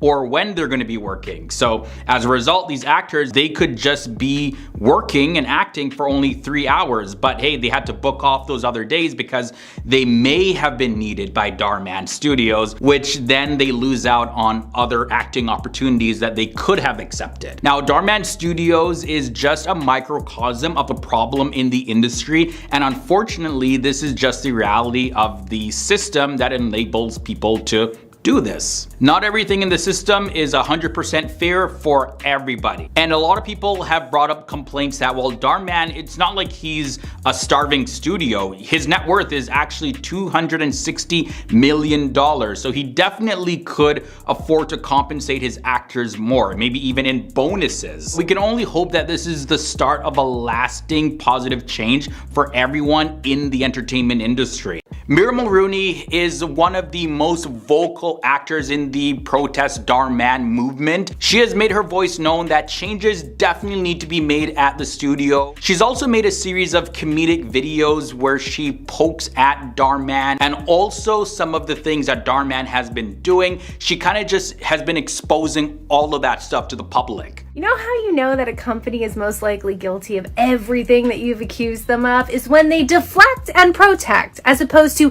trying to remedy the situation. Jasmine Nicolette made a video where she talked about a very traumatic experience that she had at Dar Man Studios on a video shoot, specifically with Dar Man himself. There was an incident that occurred while I was doing a TikTok video with Dar Man himself. And it was around Halloween time, so he was supposed to be chasing me with a weapon. There was a security guard on set, and Dar was asking, what weapon should I use? I was assuming that it was going to be a not real weapon. We have prop weapons on set. There should never be real weapons on set. But he turns to the security guard. The security guard gives him a real knife and points the knife at me. And I immediately was shocked and paralyzed, didn't know what to do. Pretty traumatic experience still sits with her today, and she gets really emotional, which is definitely understandable because when you're in a situation like that, you really don't know what to expect sometimes, and you go into that fight or flight mode. Actor Chaz Lachlan was also one of the first actors to protest against Dar Man publicly, and he made a video speaking about the actors not being able to have a meeting with Dar Man, even though they asked for a meeting. We asked for a meeting with Dar because we were unhappy with the way we were being treated here at Dar Man Studios. Ultimately, we were told we would not get that meeting. We have decided to gather and protest. Let's take a look at some of the actors that have gotten fired for various reasons and take a look and see how many of them you recognize. Dar Man fired these amazing actors.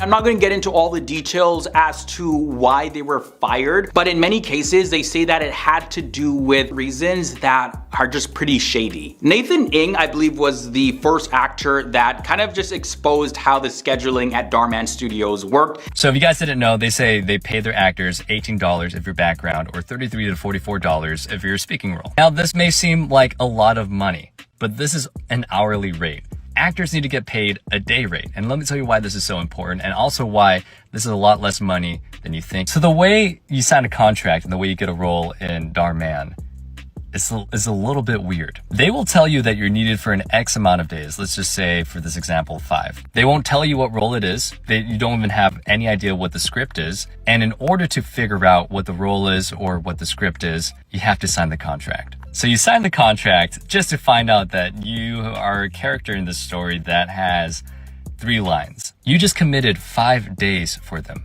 right? And you're only going to be needed for, let's say, 2. And in those 2 days, because it's an hourly rate with a day commitment, let's say you're only needed for 2 hours that day. So I get paid the rate of $33 an hour. Let's say 2 hours a day, I make $132. Now, when other opportunities, when other projects come up, I have to turn them down because I have no idea what those days are going to be for filming for my part. So in those 5 days, I made $132. Nick Sarando is also another actor that has been very vocal on social media. Now, in his video, he does reference Catherine Norland's video. Catherine goes there. She's number one. And she's highly favored, by the way. 145 videos compared to the next person, Shantae, 92. There's a big gap there, right? So she's already a favorited person. And she was one of the actors who first publicly defended Dar Man on social media. Now, Catherine's video, it's actually like 45 minutes long, but here's a snippet of what she had to say. So I cannot stay silent and watch this studio and this beautiful platform that has made a difference for so many people get thrown under the bus. Listen, if it was as bad as some of these people are saying it is, then the actors wouldn't still be showing up. Kylie Jenner is one of the actors that aren't local, and she explains an experience of actually losing money working at Dar Man Studios. Every video that I made, I was losing money making it.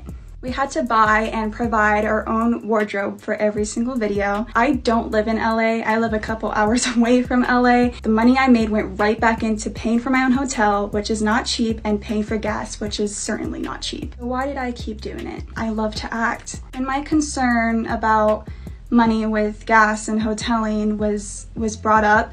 I was never asked to come back again. Dylan Harris is an actor who is just completely torn. It's like there's a lot of things that he loves at Dar Man Studios, and at the same time he sides with the actors because he understands what they may have gone through, but he still really wants to see change. Dar Man has not been scaling his actors' pay as he has become a multi-millionaire. It is a gift to be able to do what we do, not to mention all of the exposure that we gain from it. I'm personally doing my best to capitalize on this exposure and build my own brand, so I'm torn. Actor Colin A. Borden was the one that really got the ball rolling in the protests against Dar Man. One of the main issues is that not a single actor that works at Dar Man Studios can afford rent. He's also one of the fan favorite actors at Dar Man Studios, and who knows if he's going to continue working with the studios or not. But there are still quite a bit of actors that are standing side by side with Dar Man, even though pretty much all of the other actors are protesting against him. Dar Man just posted this video basically addressing the drama and showing all the actors that still stand with him despite the drama. This actor claims that Dar Man treated him very nicely the whole time that he worked with him. So that actor there that he just showed was Melvin Ward, and he's still acting with Dar Man, but he actually does say that actors should definitely get paid more. Do I feel there should be like an increase in pay? Yes, 100%. 100%. Also, I did check out some of the comments online, and many people think that, well, Melvin is just kind of holding back, not really saying what he really feels about Dar Man and the whole situation, because he just doesn't want to get fired. This actor claims that her and her daughter were always treated nice by Dar Man on set. He also shared this on his story and this. He then ended it by showing a bunch of younger actors having fun while on set for Dar Man. Also, another actor, Shantae Massard, she came to the defense of Dar Man. She's not having all of this protest and rallying against Dar Man. There are some of us who are hurt and sad and angry, and I was glad that they were finally being seen and heard, and I was in support of us all getting what it is that we deserve. But now it's gotten ugly, and it seems to me to have become about revenge.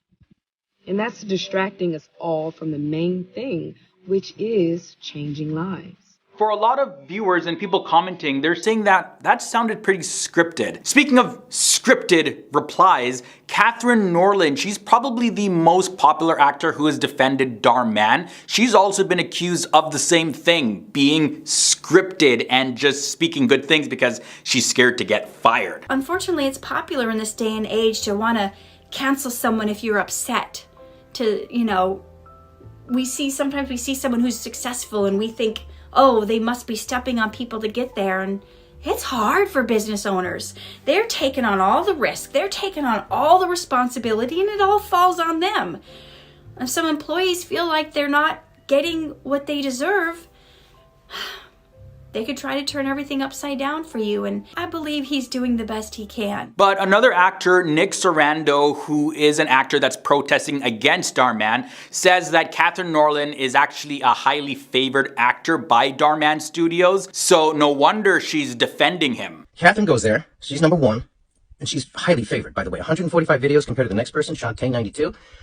There's a big gap there, right? So she's already a favorited person. Who knows exactly when this whole situation is gonna be resolved? I really think that one of the reasons why this escalated to the point where actors are actually protesting against Dar Man was for the fact that Dar Man isn't a starving studio. If Dar Man was still working on becoming profitable and just struggling and just trying to get by and growing, then I think the actors would understand more. But Dar Man is a multi-millionaire.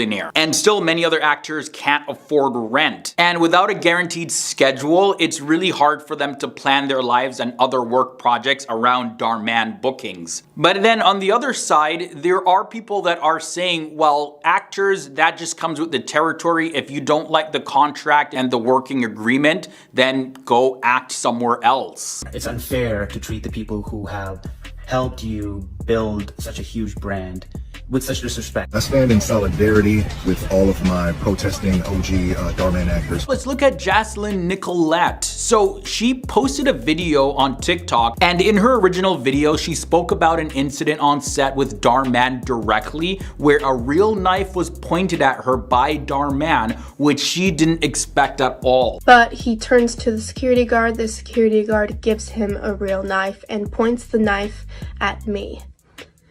And I immediately was shocked. Then, in a later video, she said that Dar Man didn't actually point the knife at her, although there was a real knife on set that she didn't know about. Mr. Man did not point or pull a knife on me on set, although there was a knife on set that wasn't previously discussed. Thank you. The two stories don't line up. Those are two completely different things. So either she's being forced to retract her statement, or she straight up lied about the whole incident. And if that's the case, then that would be pretty messed up. And I do understand actors protesting against unfair wages and scheduling issues, as well as other things in the workplace culture that just need to really be changed. But making up stories like this, that just wouldn't be cool. Also, Jocelyn Nicolette's comments has led some people to doubt some of the claims that are made by some of the actors that are protesting against Dar Man. But then again, there was this one content creator, Noah Glenn Carter, who received a copyright claim that got one of his videos removed. Well, apparently Dar Man is not a fan of my coverage because he copyright claimed this video I did on him.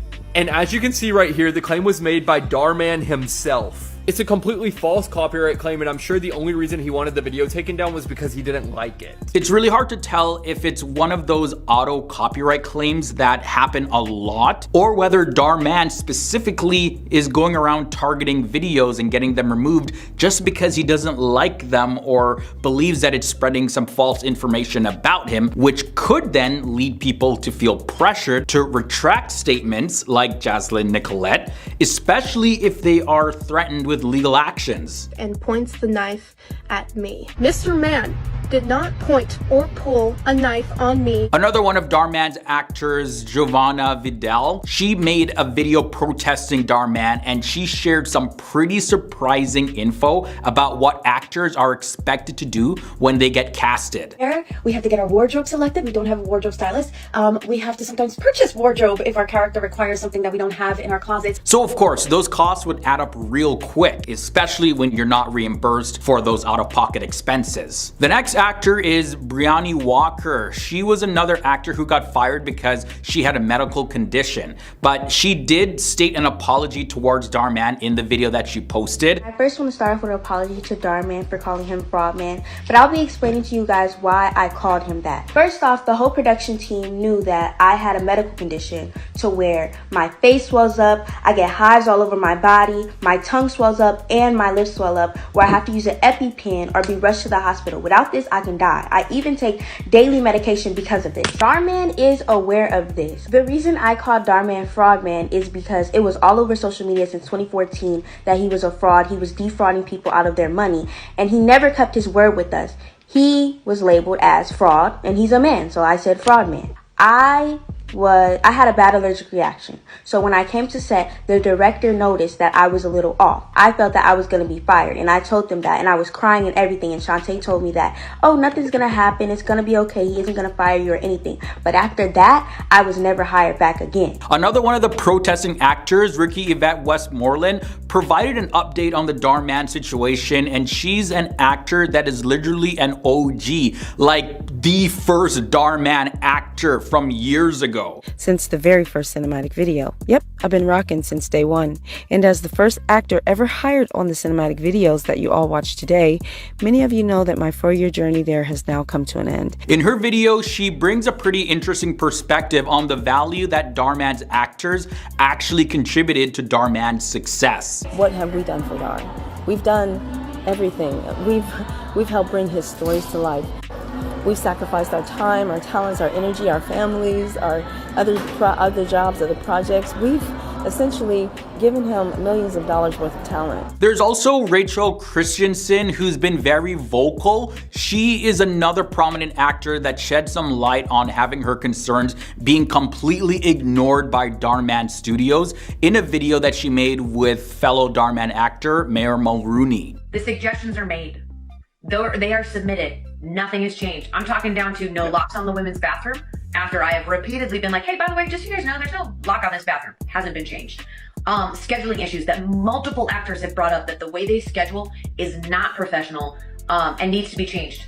Nothing has changed. So yes, do they take the feedback? Sure. Do they do anything about it? No. Nope. So with all of this, it's definitely hard to determine exactly what is 100% true here, being an outsider looking in. But there are still a whole lot of common experiences that are voiced by actors that really just don't seem to be coincidences. Nathan Ng is a Dar Man actor who's been protesting as well. He shares some really surprising behind the scene information about his experience at Dar Man Studios. This whole Dar Man thing may seem a little bit wonky and may come out of nowhere, but I've seen it coming from a mile away. If y'all haven't noticed, I haven't been part of his projects for quite some time, and the reason for that may shock you. Nathan Ng was probably one of the first actors to really explain how the scheduling at Dar Man Studios worked once you get casted, and he showed that even though the actors are paid between $33 an hour to $44 an hour, that doesn't actually translate to an amount of money that's worth it for the actors. $33 an hour, let's say 2 hours a day, I make $132.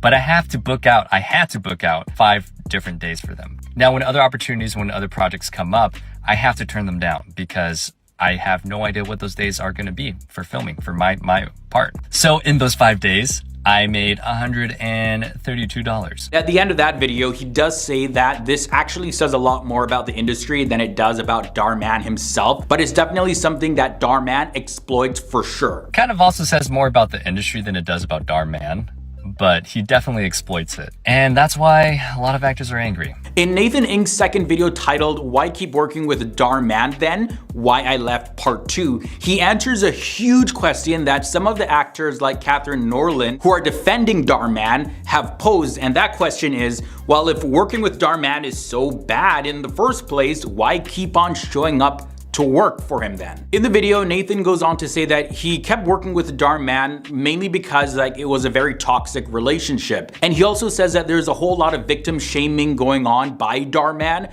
And when you're in a situation like this, it's definitely really hard sometimes to see a different perspective until you step out of it. So he didn't even realize how toxic this working relationship was when he was working with Dar Man. Why I kept working with him. And the short answer is, because it was a toxic relationship. Now, if y'all have ever been in a toxic relationship, you'll understand that it's way harder to leave than you would think, even though in your head you know it's bad for you. Another big reason for him staying was the cast and the crew, as well as there was an expectation laid out by Dar Man that you'll become a regular series actor and you'll grow with the company. So what actor wouldn't wanna act, be a part of something bigger, and grow with a company? Dar Man sets this expectation that once you're a series regular, you'll be invited back and back and back again in order to do more films for him. But as soon as you don't work with his schedule, as soon as something in your life comes up, or as soon as you just have any concerns, you're gone. Of course, in the film industry, there are tight deadlines and it's not always possible to work out scheduling in a way that you would like. But when you don't feel like you can say anything about that, then that can be a pretty intense and scary situation to be in. As well as the constant fear of being replaced, that's definitely a legitimate concern too. For Nathan's third video titled "Why Don't I See You in Dar Man Anymore? Why I Left Part 3, he goes into a whole lot more details of what specifically led him to no longer work with Dar Man. It was definitely a mixture of things, but the event that he describes in the video was the straw that broke the camel's back, as that expression goes. This was by far the worst experience I've had on any set, and it was a Dar Man set. In fact, this incident was so terrible that it actually caused my working relationship with Dar Man Studios to end. I was replaced, and then I was unfortunately ghosted. Director, I love this guy, and I just want to say that his style just didn't really fit Dar Man Studios. He's very meticulous. Every time something messed up the take, we would take it back from the beginning, which is not very normal in film. You just kind of go back from where you messed up and just kept going. Number 2, Dar Man Studios is located right next to a freaking airport. So every 2 to 3 minutes, the planes would fly over and ruin the take, and we have to take it back from the beginning. Number 3, accident. But the biggest accident that happened on the set was the waiter. There's a scene where he delivers green juice and he accidentally spills it on me. We have to wait for my clothes to dry. We come back 1 to 2 hours later and he spills it again. And then when he went through this whole difficult situation on set, he was ghosted and then blamed for everything. A very trustworthy source at Dar Man Studios told me that they pinned all these delays on me just to save their own asses. To Dar Man's credit, none of this was directly his fault. But how he handled the situation afterwards was. And pinning everything on me, ghosting me, and then replacing me is not the answer. I think we all know that not every day at any job will go 100% perfect, and it sounds like Nathan Ng and other Dar Man actors who are protesting definitely understand that, and they are willing to work through sometimes difficult days on set. Where I think everything really collapses though is when the actors don't feel at all like they're being heard, or that they even matter when it comes to solving workplace issues or resolving any of their concerns. Nathan actually said it perfectly in his second video. There are so many actors out there that are sharing their experiences, but instead of addressing our concerns, he's telling us that we're wrong for having them. He's attempting to gaslight us and the audience into thinking that, well, the concerns that these actors are having are crazy, and they're crazy for having them. AKA victim shaming. And honestly guys, at this point, it doesn't seem like Dar Man will be addressing the concerns of the actors in a way that will make them feel heard. Although he has responded, it was more so reasons and justifications rather than dealing with their concerns. So my thought is that with millions of fans and viewers still supporting him, Dar Man will keep on going business as usual and wait for these protests to just die down.